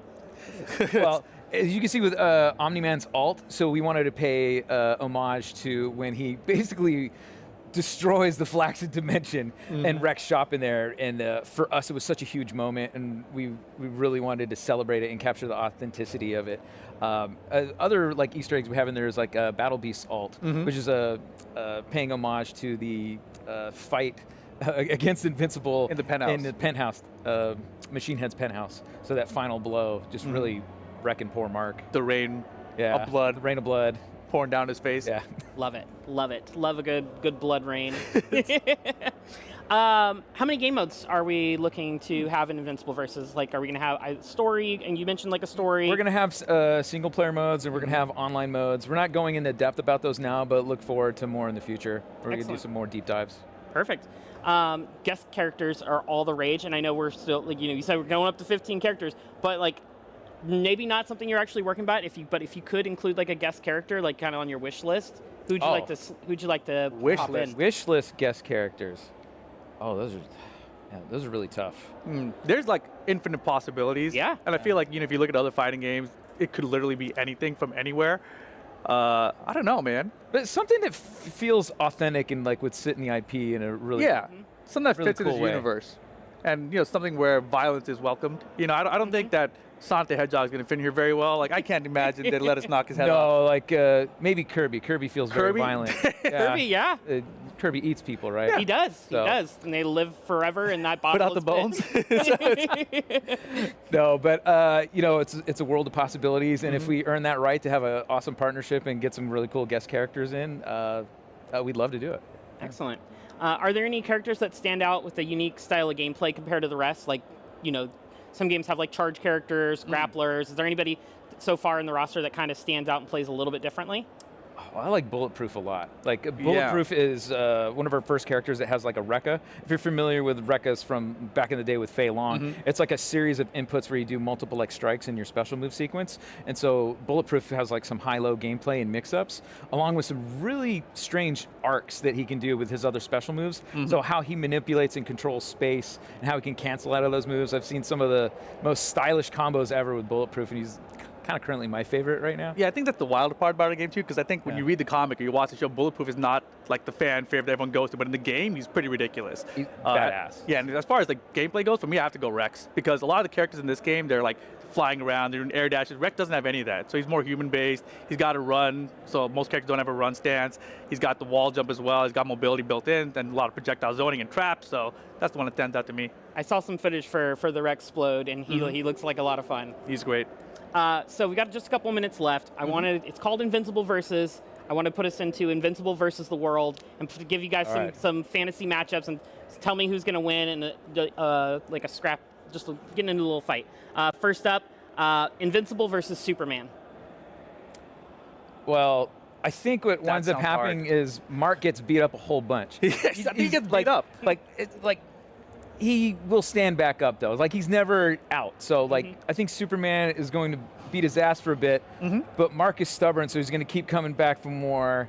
And he'll have kryptonite. And he'll figure it out. Yeah, I think you have to have kryptonite. Or maybe Eve will create some for him. Sure. So, damn, Eve can create this kryptonite for Mark. Yeah, I think Mark wins. Actually, whatever name you're going to say, Adam Eve beats her ass, just straight up. I had Adam Eve versus Green Lantern. Oh, Eve beats his ass. Eve wins. For sure. Omni-Man versus Homelander. Omni-Man. Omni-Man. Yeah? But he's trained for like thousands and thousands of years as a warrior, where Homelander is... He just likes milk. Yeah, and he's a psychopath. He's crazy. Like, he's not a warrior. All right, Bulletproof versus Goku. Oh, I want Bulletproof to win, but I'm pretty sure it's Goku. Goku's pretty strong. Goku's pretty strong, but you know what? But he doesn't have bullets. But Bulletproof is going to style on him. Bulletproof is going to look stylish in his combos until Goku kills him. I say Bulletproof wins on style. Yeah. All right, on style for sure. Thanks so much. Invincible Versus will be hitting, kicking, and grappling its way onto Xbox Series, PS5, and PC sometime next year. But right now, there's more Gamescom Studio right here on IGN. Oh, hi, new friend. Hey there, I'm here with Phil Ferrian, the lead designer on possibly the most sweariest VR game at Gamescom. It's Deadpool VR. Hey Phil, nice to meet you. Nice to meet you. Yes, could you give us a brief overview of Deadpool VR? So Deadpool VR is an action game that mixes range combat with melee, explosives, sometimes even your own limbs. It's a really fun game. We have Deadpool, who basically gets involved with Mojo, the ruler of Mojo World. Now Deadpool, not so great at reading the fine line on his contract, so he ends up going after a bunch of really cool villains. We've got Omega Red, Lady Deathstrike, we got Mephisto, all sorts of other cool characters we haven't seen yet, even Omega Red. We're going to go to cool places. We go to Mojo World, which I don't think people have went to a whole lot. We go to Simcaria, we go to the Spirit of Xandar. We have a bunch of cool places to go to. So Deadpool puts all that together into an amazing VR experience. Awesome. Now, Deadpool is known as one of the most X-rated Marvel characters around. A lot of that is to do with his love of violence. How violent can you get in Deadpool VR? So Deadpool can be as violent as you're creative. And really the game is made so that it rewards your creativity. Now we have rewards in the game. We have mojo bucks that you can get if you're performing really well when you complete combats. We want you to be creative. So really you can throw swords, you can throw guns. Now this is Deadpool also. Somebody comes at you, cuts off your arm. What do? You grab your arm, throw it at people. So there's a little bit of gore, but it's kind of a funny cartoon gore, and it's really based off of the creativity in combat. So it's fun, it's satisfying, but it's not so overwhelming. You're like, whoa, take a minute, you know.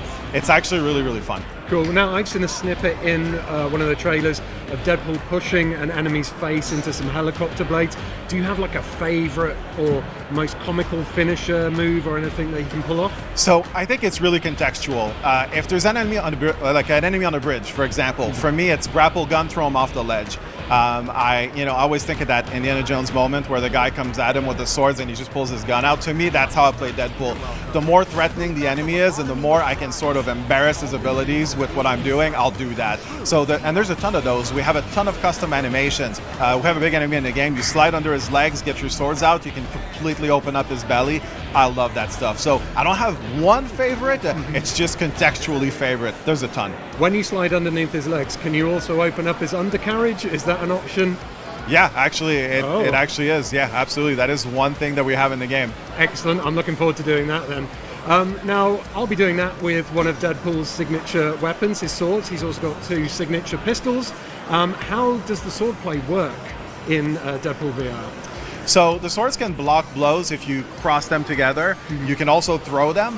You can swing at enemies, and then you can also combine your swords with some of your traversal. So you can jump up in the air, dive down at enemies, you can slide on the ground, stab up with your swords. They are a very, very functional weapons. Personally, I like using them as ranged weapons. If there's somebody really far up on the ledge, I like to throw swords, and then as they're dying, I'll just grapple them down just to really drive the point home that I got them. They're very flexible weapons. Same thing with your guns. Your guns also, you want to reload them quickly, throw them at people, get them back in your hands. That's how we reload in Deadpool. Awesome.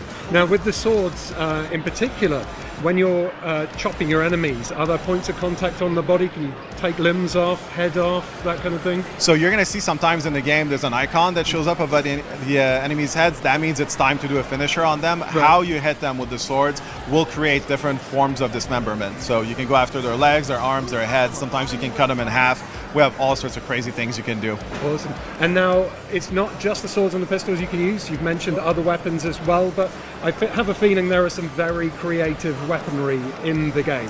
Absolutely. Now, enemies' limbs are also a weapon. So if you're clever about dismembering an enemy, let's say you get a claw from some enemy, you could grab that and use that as a weapon. That is 100% a thing. Sometimes it could be mechanical parts from something, it could be viscera. We have all sorts of interesting things. And it's their body or your own. Really, when I say the game is creative, we mean that across the board.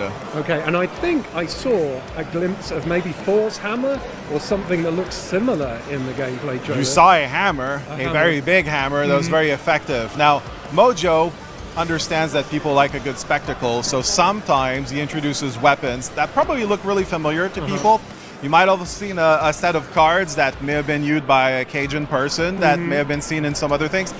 I'm not saying who, but we definitely have that and some other ones as well. Okay, so you're saying there are going to be plenty of Easter eggs in this game. Oh, absolutely. I think people are going to want to go around and look at everything, read everything, listen to Deadpool. The game is chock full of really cool Marvel Easter eggs. Awesome. And it's also chock full of lots of movement. Deadpool can be seen jumping and skidding, sliding around. I take it that means there's going to be no teleportation to move in this game, a bit like the recent Batman game. Will there be comfort settings, though, for people who are a bit less used to VR? So obviously we want everybody to really enjoy the game, so we have a lot of comfort options. We have the ability to add vignetting, you can use snap turn, which you can control by yourself. We also have the ability to control whether you're moving where you're looking or with your stick. All of that comes in presets, or you can customize specifically what you want if you know exactly what you need. So Really, the goal for us is to leverage 5 games worth of VR experience into something that's so comfortable that everybody can enjoy Deadpool. Great. Now, Deadpool is very well known for his fourth wall breaking, but in this game you're playing as Deadpool, so I presume there's going to be fourth wall breaking in there, but how would that work if you are Deadpool? So you have to stay with me here. Okay. Deadpool, obviously, he understands he's in a game. He knows that you're playing him in the game, and he knows that we made the game. So you're going to have Deadpool who sometimes talk to other characters because he's in the game. Sometimes he talks to the player. He'll be like, hey, player, stop killing me. Like, do this different. Or he might be, hey, game developers, I don't like this. This is unfair. You should give me something for finishing that level. So it's really fun because Deadpool's a perfect character for having that sort of setup. All of that really led to Deadpool being one of the best heroes you can put in a VR helmet, really. Yeah, absolutely. Now, Deadpool has actually been in, or he's featured in, around 8 games before, always voiced by Nolan North. This time he's voiced by Neil Patrick Harris. What has Neil brought to the role that maybe is different or just, embodies the Deadpool persona? Right. So when we started talking about doing Deadpool, we wanted to have something really unique. We wanted to have our own spin, our own story, our own character. So it needed to feel familiar, but also be absolutely unique. So our choice to go with Neil Patrick Harris was to get that combination of factors, something that people will go, it feels familiar, but hey, this is a unique spin. You can tell we're more influenced by the comic books. That's on purpose. That's where we come from. That's our source, but we're very, very unique. And I think Neil's doing a great job. I still laugh every day at the lines that he's reading. It's just amazing. Are there any moments where Neil Patrick Harris Deadpool references Nolan North Deadpool? So I will say this much. Neil Patrick Harris has broad pop culture knowledge, and he definitely leverages that in the game. Okay, fair enough. Now, finally, Deadpool VR is coming exclusively to the Meta Quest 3 and 3S. What makes it unable to run on previous Quest headsets? So really, to make a game of the size and quality that Deadpool is, we needed to be on the latest hardware. So going with the Quest 3 and 3S was really the only choice for us. We're really trying to show people the absolutely great capacities of the headset, and that's just the choice that we made at the beginning. It was the right choice, I think. Awesome. So why should Deadpool fans be super looking forward to Deadpool VR? So not just Deadpool fans, but people that like VR games or people that just like good games with good action and good story. It's a game that is made to be comfortable for everybody. It's got a great story. It's got replayability. It's got amazing action and gameplay. There's something for everybody. So really the key thing here is whether you're new at VR, you've played VR before, or you're just somebody that likes good games, Deadpool is for you. Awesome. And do you have a release date yet? November 18th. November 18th. Well, this year. Oh, this year. This year. This year. Well, I am dead excited to try it out. So, for more about Deadpool VR, stick with us here at IGN.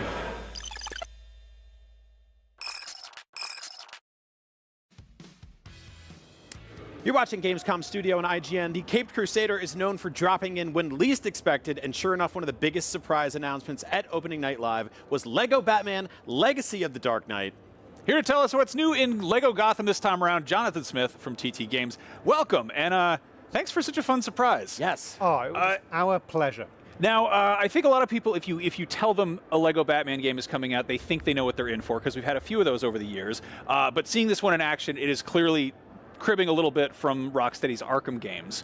Can you talk a little bit about, I guess, the systems that you've improved the most and what you've taken from the Arkham trilogy? We're inspired by everything Batman. Decades of films, TV, comics, and games. If you're going to make a game now where you play as Batman, of course you're going to be inspired by the incredible work that our friends and colleagues at Rocksteady did when they brought The Dark Knight to life in that series. So we start with that inspiration, but we have to do new things. We want to do new things. We're a LEGO game. We're going to make sure it's accessible for all players. We're going to put 2 playable characters together to team up against all those bad guys. You can switch between them. They've got different new gadgets. The interplay of the 2 gadgets with the 2 characters gives all kinds of new possibilities. And we really wanted to go further than we've ever gone before in a LEGO game with that combat.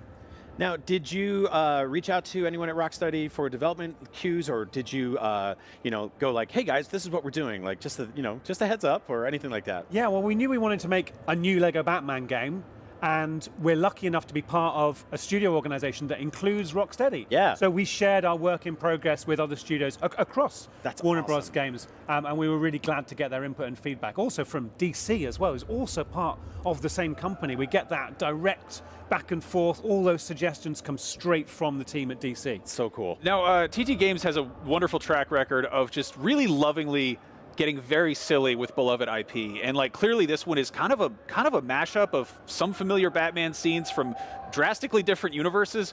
Can you tell us a little bit about how the story is structured, how it all comes together? Yeah, absolutely. What's the story about? What's the game about? So we wanted to bring everything together in a story that takes the player on the journey of Bruce Wayne. You start losing your parents, filled with fear. You train with the League of Shadows, you return to Gotham City, you take up this vigilante stance, and over years, you expand your Batcave, develop new technology, meet new allies. That's the essential, definitive Batman story across all media, across all the stories.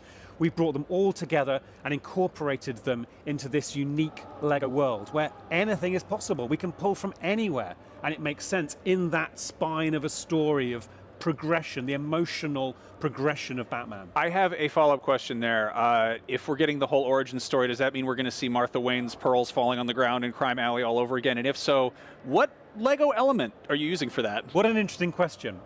I know the exact answer to that question, and you will be delighted when we reveal what happens in Crime Alley. But it's these sort of things. This is the joy that we have when we're lucky enough to play in these worlds. We have those images. We look back at the comics, the very first starting stories for the character, the way it's been retold, reinterpreted over the years. We can now look at that and have fun with it. And you get to do it through, a comedic lens at time. It was also we saw nods to, the hallway scene in the Batman with the lights cutting in and out. So I love that you're working all that in. It seems like so much fun. I was a huge fan of the last Lego Star Wars game. Good. And I love, I love the sort of massive, open, almost open world environments, right? Like they pretty much were. We're seeing a bit of that here with Arkham City. What's the sort of size and scope of the city here and other worlds and other environments that we can expect? Yeah. So Gotham is a crucial part of the Batman story. Discovering Gotham is a crucial part of the player's progression through the story campaign. So we've got missions that take place in Gotham and around Gotham, and you'll be free then to explore and discover the secrets of that city as you play through the story. You'll start on Tricorner Island, right at the bottom, the South Island of Gotham, and that actually is the part of the city that we've got for people to play here at Gamescom on the show floor, just a small part of the overall Gotham. But as you then progress, so you'll go onto the huge South Island and discover iconic landmarks like the Great Wayne Tower, Ace Chemicals building, we've got Gotham Zoo, we've got Botanic Gardens, like everything you'd expect, Gotham City Hospital further north, transit systems running through, traffic and pedestrians, really bringing the city to life.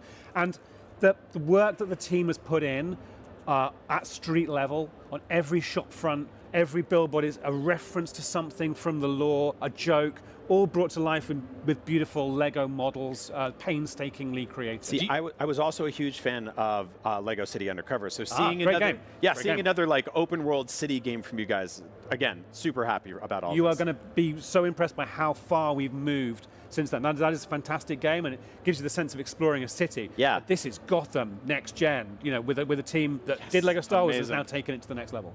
Now, talking about little Easter eggs and references, do you have a personal favorite little detail or nod that you got to put in there? I love that right now, and I've been watching people play the game here at Gamescom. No one I've seen has yet done this. There is a music store, a Lego music store with album art, beautiful Lego album art, and there is a guitar that you can play just outside the music store. So you get Batman rocking out on the guitar. I love that. I love it. Is there a copy of Seal's Kiss from a Rose in the window? Oh, there should be. You're absolutely right. There should be. There is. I'm not going to say what it is. I'm going to save this one. But there's a great soundtrack moment in this game from God, I cannot wait. Iconic Batman movie scene. If you're here at Gamescom, go find the Easter eggs that you can. We've got Batmobiles in this game. We saw a couple of them already. All the Batmobiles. Yeah. You can just go ahead and promise all the Batmobiles. That's crazy. Nobody can promise all the Batmobiles. Well, that's Lego, because Lego can make anything possible, and we can go wherever we want, and we can have 66, we can have 89, we can have the Dodge Charger. Yeah. It's all there. Have you incorporated any other type of bat? Tumbler, the bat pod, the bat bike. It's all there. It's got it all. And that's just for Batman. All the playable characters have got their own vehicles as well. You mentioned wheeled vehicles. Are we going to see any aerial vehicles or water vehicles? Glide with the Bat Glider across the streets and rooftops. So that will get you airborne. You can take gusts of, you can build fans that lift you up. You'll fly high above the city using the Bat Glider. Can you do the catapult thing from Arkham Knight from the... Yep. Sweet. Amazing. Right on. Lego Star Wars Skywalker Saga had like 400-something playable characters. That's a bit of a roster. How big are we looking at for this one? We have focused on Batman, and we've really put detail into not only that character and all his moves, but then the way that he progresses and upgrades. Both his abilities, his skills, his fighting moves upgrade, his gadgets upgrade as well. We've expanded that focus to then build the Bat family, with Jim Gordon, Catwoman, Robin progressing into Nightwing, Batgirl. All of those characters have got their own gadgets and gear and upgrades as well. So we wanted to make that, if you want, sort of a focused, deeper experience with those characters. I love Lego Star Wars, the Skywalker Saga, but by focusing on Bruce Wayne and that story and focusing on that character, and I think adding more depth to what you can do with those characters, we have charted a different path here. No, as someone who unlocked every in-gen employee in Lego Jurassic Park, I appreciate the focus. Done. I know. I'm obsessed. You announced Matt Berry is voicing Bane. Oh, yeah. Which is just incredible. It's perfect, isn't it? Yeah, no, I remember I was watching it and I was like, yep, one of those things I never would have thought to put together. But can you talk about who's voicing Batman? Yeah, we have Shai Mattison. So he's an actor who's been in various different video games and done some TV as well. But he is our Lego Batman. And what we needed in that performance is someone who could be both the young, angsty Bruce with the Dodge Charger and then progress over years, sort of through Keaton, through into sort of being an older, gruffer, more mature Batman with all these kids running around. He brings that performance out. He's got the gravitas. He's also got the humor and the winks as well. Yeah, the comedic chops that you're going to need for a Lego game, right? Because you guys are working in a bunch of slapstick stuff, which is, quintessential to the sort of the origins of the character, the 1960s stuff I saw. Where exactly, that's all worked in as well. That's right, of course. Now, James Gunn is currently overseeing the entire DCU. That includes games. Lego stuff isn't really canon, but has he seen this game? If so, what does he think? And has he made any outrageous character demands that he wants to see in the game? Or so yes, he has seen and played the game. You'll see and hear from him in good time, and we haven't had any outrageous demands. I'd love an outrageous demand. I really would. Those are our favorite kinds of demands. He's saying he wants to put Batmite in the in the DCU. Wow. Is Batmite in the game? So I'm going to give you. I'll give you a limited number of exclusive reveals. Oh my God. Okay. Well, so we do have a list. You've used your first I used my first one. Hold on, wait. Yes. Batmite confirmed. Okay, so we do have a full list here. Yes. So we're going to ask you a list of characters that we want to know if they exist as minifigs in the game. You can say yes, no, or no comment. Okay. I'm going to say no comment to most of them because we've only just revealed this game yesterday. That's okay. So I'm going to hold it. We're going to keep some surprises. So you're saying there's a chance. But I will confirm what I choose to. Here we go. Superman. No. Okay. This is Bruce Wayne. This focuses on Bruce Wayne's story. Great. Good to know. Harley Quinn. No comment. Peacemaker. No. Bob the Goon. No comment. Good pull. Adam West Batman. Yes, definitely. Of course. Get that. Look, we've got 70 different suits for Batman, so all those different kind of outfits for Batman, so they're all in there. Gotham by Gaslight Batman. No comment. I'm going to confirm the ones that I really want to confirm. Okay. Cowboy Batman. No comment. All right. Batman was my next question. We got that one. Terry McGinnis. No comment. Good pull. Jason Bateman. I'm kidding. So that's not Batman. He played Batman once. I didn't think you were going to ask that one. That is an interesting one. Oh. Let's just say that we are alert to everything that has happened with people connected in the Batman universe. All right. So there might be a nod for you. Okay, great. I'll take a nod. All right. Condiment Let's King. just say that Bruce Wayne has got a business card. Okay. Beautiful. You guys got the assignment. Condiment King. I am thrilled to exclusively reveal the Condiment King is in Lego Yes! Batman. Of course he is. It's got World everything. premiere. I said last night, it's got it all. Of course it's got Condiment King. This is how video game journalism is done. Pay attention, kids. Asking the hard questions, getting to the truth. Polka Dot Man, and if so, who voices him, Greg Miller or David Dastmalchian? Yeah, it's a good question. No comment. You've run out of lies, but keep going because these are good ones. The nice coat guy from Batman Begins when Bruce Wayne trades the coat. No, I know. Okay. No comment. Okay. Last one, David Zaslav. No comment. All right. Well, thank you so much. Lego Batman Legacy of the Dark Knight is out in 2026. We cannot wait to play it. It's the game that we all need right now in our lives as Batman fans. Right, Max? Just not the one we deserve, because we've been very bad pestering you with just silly questions, but very much looking forward to it. We have lots more coverage coming out of Gamescom Studio right here on IGN. Welcome to the biggest gaming playground in the world, where 500,000 people come together to play, connect, and celebrate across Cologne. 1,500 exhibitors, the biggest names in the gaming industry, bringing countless games for you to explore and dominate. And we're just getting started. Ready to jump into some gameplay? Then get set for Gamescom Opening Night Live, featuring the major announcements and brand new game trailers. Less watching, more playing? Then stop by Gamescom's unique indie area, where you're in control of the most creative and unique projects from beloved indie studios. And if that's not enough, don't miss Gamescom Awesome Indies, our show featuring the hottest new titles from the scene.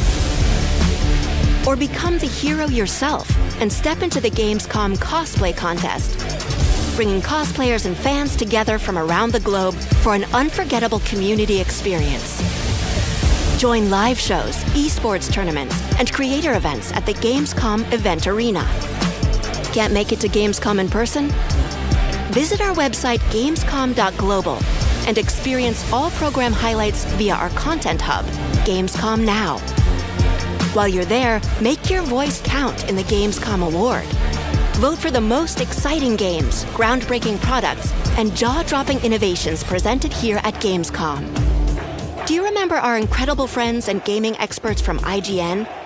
Of course, they're back, hosting full days of Gamescom Studio live streams on Twitch and YouTube. Oh, hey, AP, crashing the party. You'll find our all-time favorite RPG Gamescom epics on our website. Join the community and grab your loot. Now moving on to something that is very important to us. Our initiative, Gamescom Cares. We want to shine a light on social and environmental responsibility. In order to reduce emissions, Gamescom runs on 100% renewable energy. Just as important, accessibility is key for us. Gamescom should be a safe, inclusive space for everyone. Speaking of inclusive spaces, the Gamescom City Festival is taking over the city with live music, awesome shows, and all kinds of fun. Did we mention? Entry to the City Festival is free for everyone. Welcome to the playground. Welcome to Gamescom.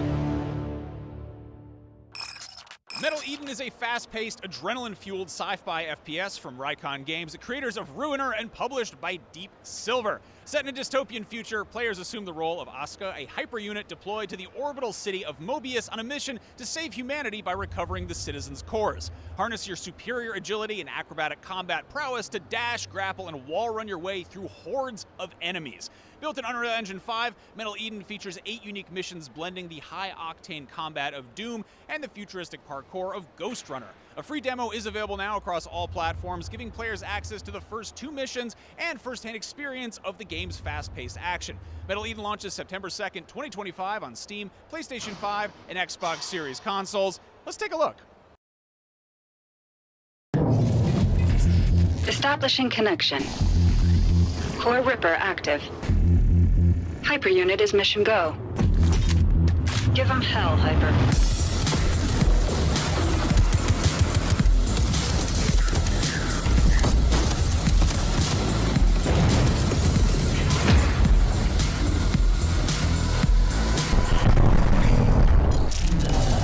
Sorry about the neighbor. There's always trouble with them.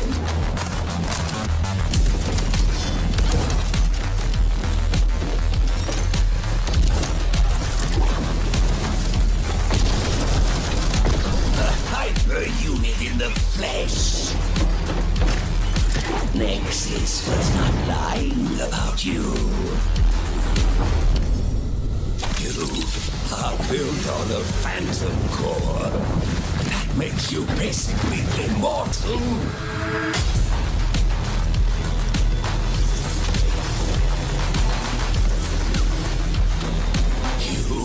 My dear, forbidden science. I have a proposition for you.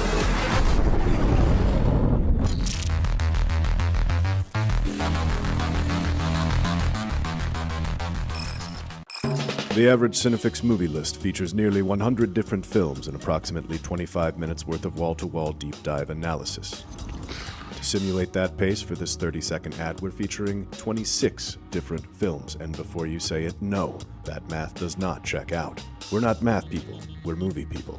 We can't even count down from 10 without ending up at, like, 96.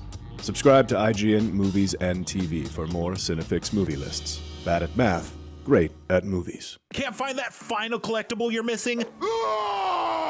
IGN strategy guides and interactive maps are here to help. One step at a time. IGN guides are trusted by millions, easy to use, and best of all, free. IGN has the very best, most complete and accurate guides for Shadow of the Erdtree, Baldur's Gate 3, Tears of the Kingdom, and so much more. See? It's good, right? Every guide is tested and verified for you by experts. Just search for IGN when you search for guides.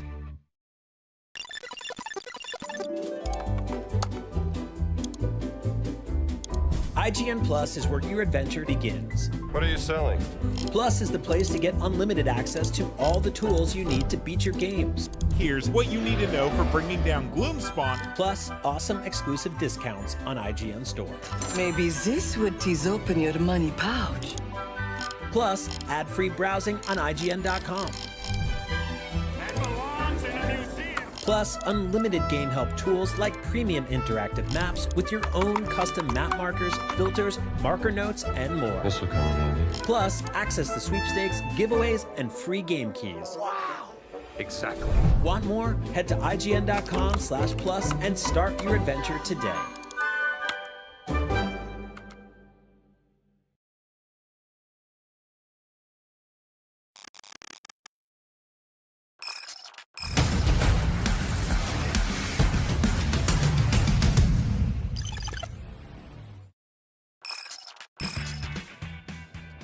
You're watching Gamescom Studio on IGN. Replaced is a gorgeous 2.5D action platformer that I've been excited about for years, and hopefully I don't have to wait too long to play it. Here to tell me all about Replaced is Igor Gritze. Hey, what's up, man? Thanks for having me, and hopefully we can have a meaningful interview right now. Yes, I'm excited. So, Replaced is like just a stunning looking video game. The 2.5D pixel art, there's all this great lighting and moody atmosphere and effects and stuff like that. How did you all settle on this art style? Because it's honestly, it's one of the most sort of striking looking games I've ever seen. Well, initially when we started like our first like tries to do this, it was like 2018, I think, and we thought to ourselves what we can do with our limited like capabilities. We cannot do like AAA and stuff, so let's try to do like a cinematic platformer. It should be good. It should be easier. Spoiler alert, it was not. It was, you don't see like many of those games like Inside, maybe a Little Nightmares and stuff like this, but those are far in between. And this is for a reason, because like even if the game is fully 3D, it's really difficult to like compose everything in a cinematic way. But we have like, we shot ourselves in the leg with doing like all the pixel art, because to like, you know, do proper camera work, to do justice, so that you don't break the illusion of like sprites being 2D. It's a lot of work. Yura, who is our game director, he does lots of cinematography. He is a total movie freak.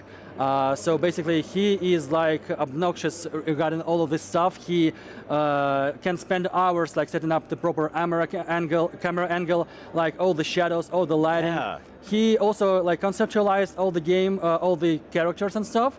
So he's like our art director, he's game director. So Yeah, I would say that we did it on a Dark Souls mode here because we've incorporated 2D and it's even harder. So I mean, it's one of those games where it's like screenshots don't do it justice, right? Like screenshots are beautiful, but once you see I hate when I see it on YouTube because YouTube compression, it hates pixel art, and usually it just like smashes everything. And whenever I look, like last year on IGN, we also had like a gameplay, how to say it, like showcase. Yeah. And basically, I looked at, man, half of the art is like smeared because of YouTube compression. Right. And right. I'm like, whenever you see it live, it looks so much better. And yeah. I just love how sort of like detailed and lived in the world looks. I mean, like, if you had just been like, oh, we're going to make sort of something that's evocative of like a 16-bit Super Nintendo platformer, right? An old Genesis game or something. Yeah. You could have just stopped with like a couple of, planes of scrolling, but you have dynamic camera work coming in. You've got all these details, all this, scratched up sort of used future effect. So I want to talk a little bit about the setting.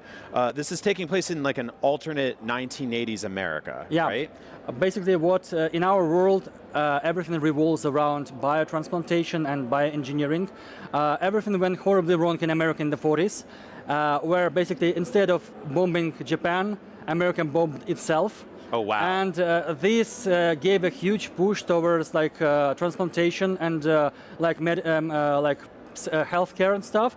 But like in all like cyberpunk stories, everything goes like everything to grab like really fast. So initially, like donorship was like very honorable and very like it gave you great like rewards like money and stuff.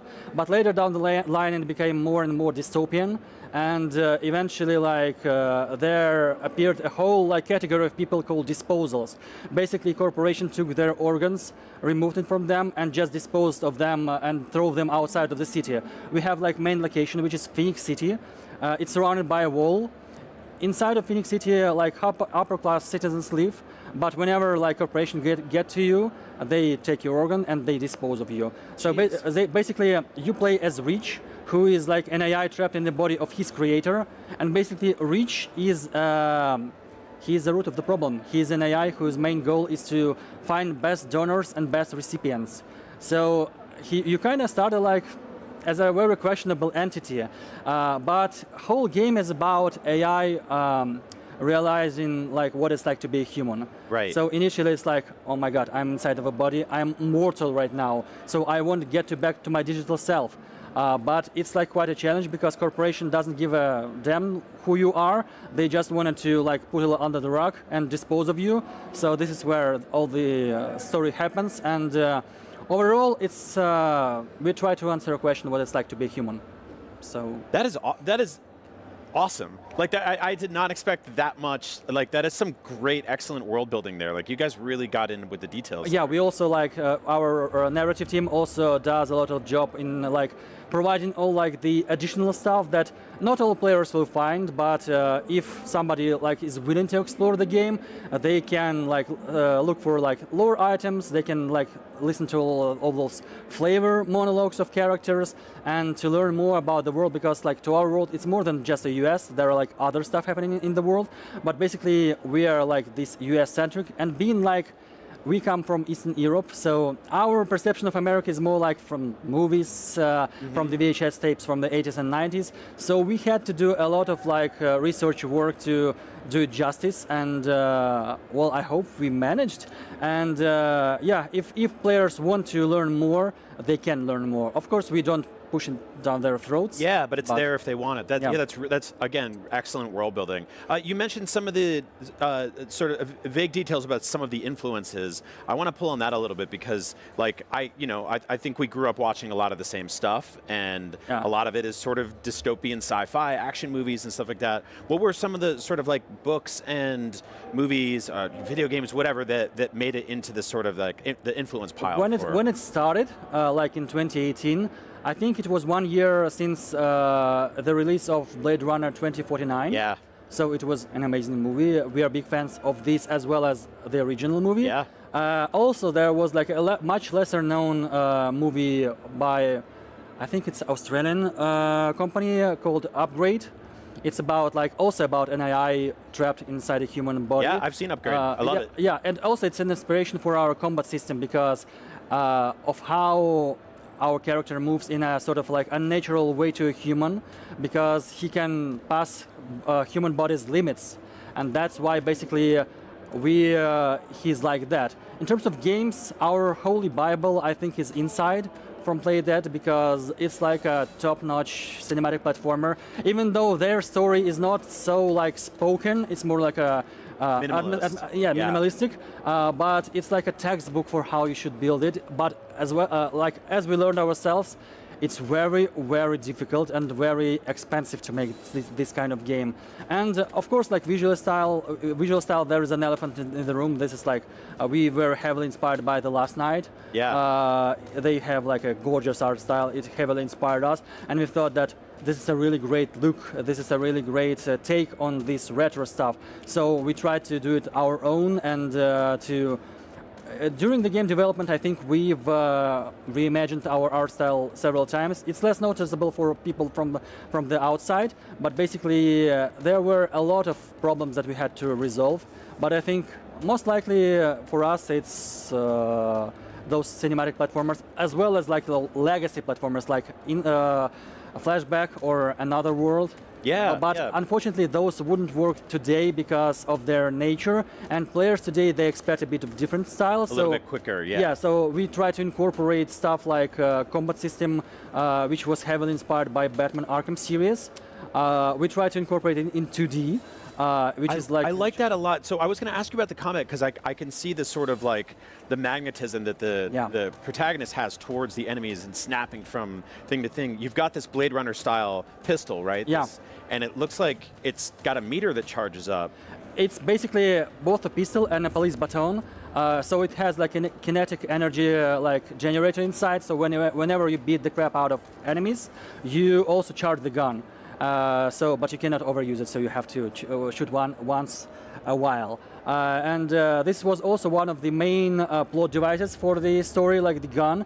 And the thing that actually Reach can possess this gun because it has a biosensor which is locked to, and only police officers and Phoenix Corporation can use it. So this is a major plot device, but those are spoilers, so this is one at a time. It's cool. I really appreciate, you mentioned earlier some of the camera work. You get to see it a lot during the combat, right? It's there was a scene in one of the clips I watched from you guys where the protagonist gets hit, the camera spins completely upside down. It's just like that sort of dynamic stuff that you wouldn't necessarily expect from like a classic 16-bit platformer. Did you guys get to experiment with here? Yes, and basically this is one of our main like selling points, but as well this is our curse, because we have no, but don't quote me on that, camera cuts in the game. So basically everything has to be seamless. So the transition from gameplay to cutscene and stuff. So basically this is where a lot of things can break immersion.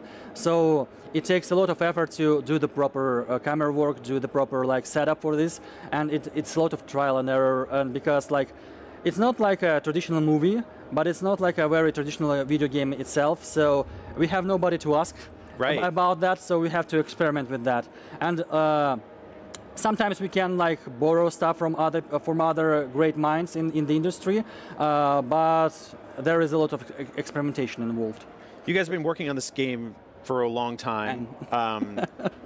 There was obviously some skepticism when we're so used to now, like modern gamers, where like a game gets announced and we wait years and years and years to find out more. What were like, I guess, some of the challenges that you faced getting to where you are in development now? Well, initially I would say that during first several years of development, it was mostly like a prototyping and exploring the opportunity. I think serious development started somewhere like in 2020. And after that, there were a lot of challenges, like you name it. That we have to understand what it's like to run our own company. This is like our first personal project. And then we have to understand like what it takes to create a game in terms of like combining all those systems together, finding financing for all of this, and also like an elephant in the room is like the war in our region. Yeah. We are not from Ukraine ourselves. We have like one team member who is in Ukraine. Right now he's drafted in Ukrainian armed forces, unfortunately. So we do not claim to be like the victims here, but at the same time, our region is very unstable. So that's why we have to relocate most of our team. Yeah, it halted our development on a big scale, and we still had to continue the development because like money is running out. So we have to be mindful. This is a business. Yeah. Even though this is an art, we still have to be mindful that we have to pay people for them to provide to their families. So yeah.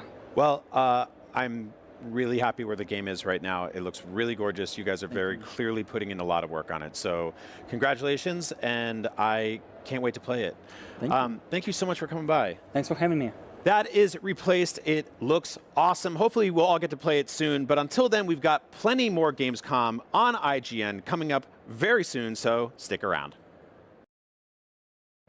Oh, hi. Coming up next on Gamescom Studio, we've got a handful of new trailers, a look at what's coming down the assembly line in Satisfactory, the narrative horror by Sweet Carol, the cozy life sim Sarsand Island, and stylized rock climbing game Cairn.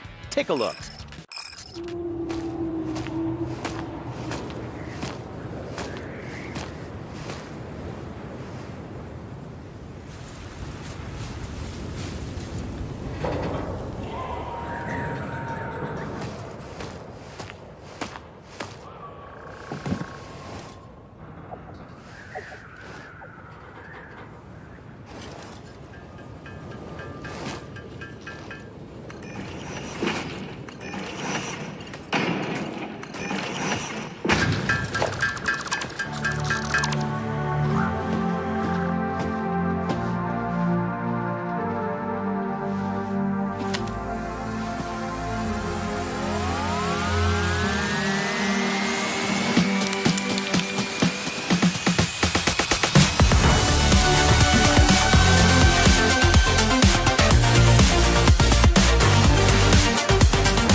You and I will never be apart. Where did this letter come from? That would only confirm the other girl's suspicions about Miss Carroll's potential elopement. But don't you understand, Miss Hinman? If that was the case, what would be the point of burning this letter? It's already been several weeks since Carol left. And then that mysterious boy. The princess. Were you even able to stop time?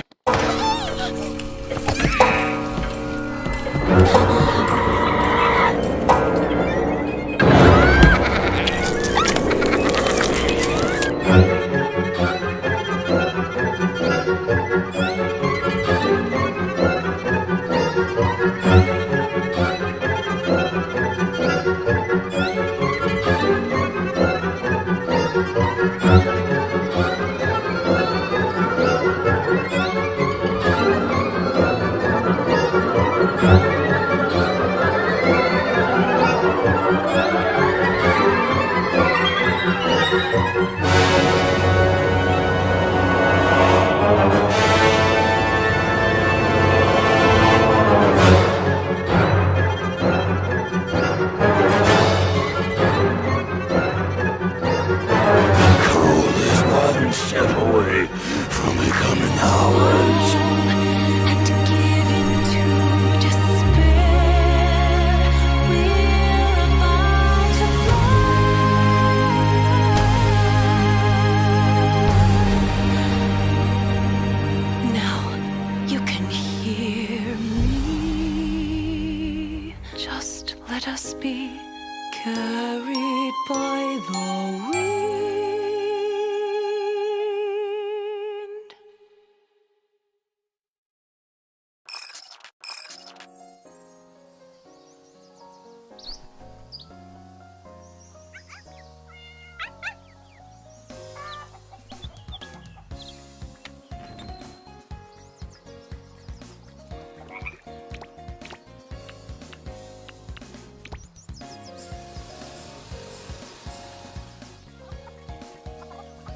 Well, that's another day of Gamescom Studio in the books, but don't worry, we'll be back.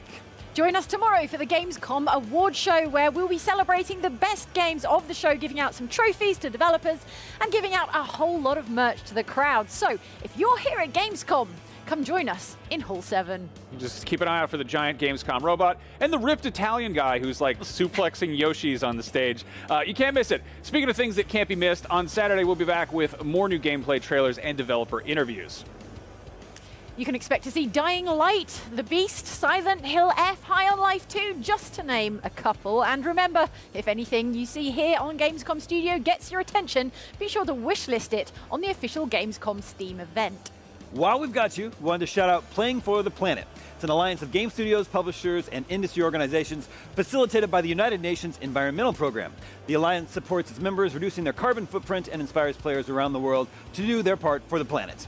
Each year, the Alliance runs the Green Game Jam, where studios create games that let players engage with environmental topics. This year's jam focuses on nature and has already raised over $275,000 for some great causes and secured 1.3 million square meters of natural habitat for protection. If you're here at Gamescom, you can show your support by taking part in Playing for the Planet's Epics Quest, which can also score you some awesome digital rewards, including Steam codes for Little Nightmares 1 and 2 Sonic Mania, as well as subscriptions to PC Game Pass, all courtesy of Playing for the Planet's participating members.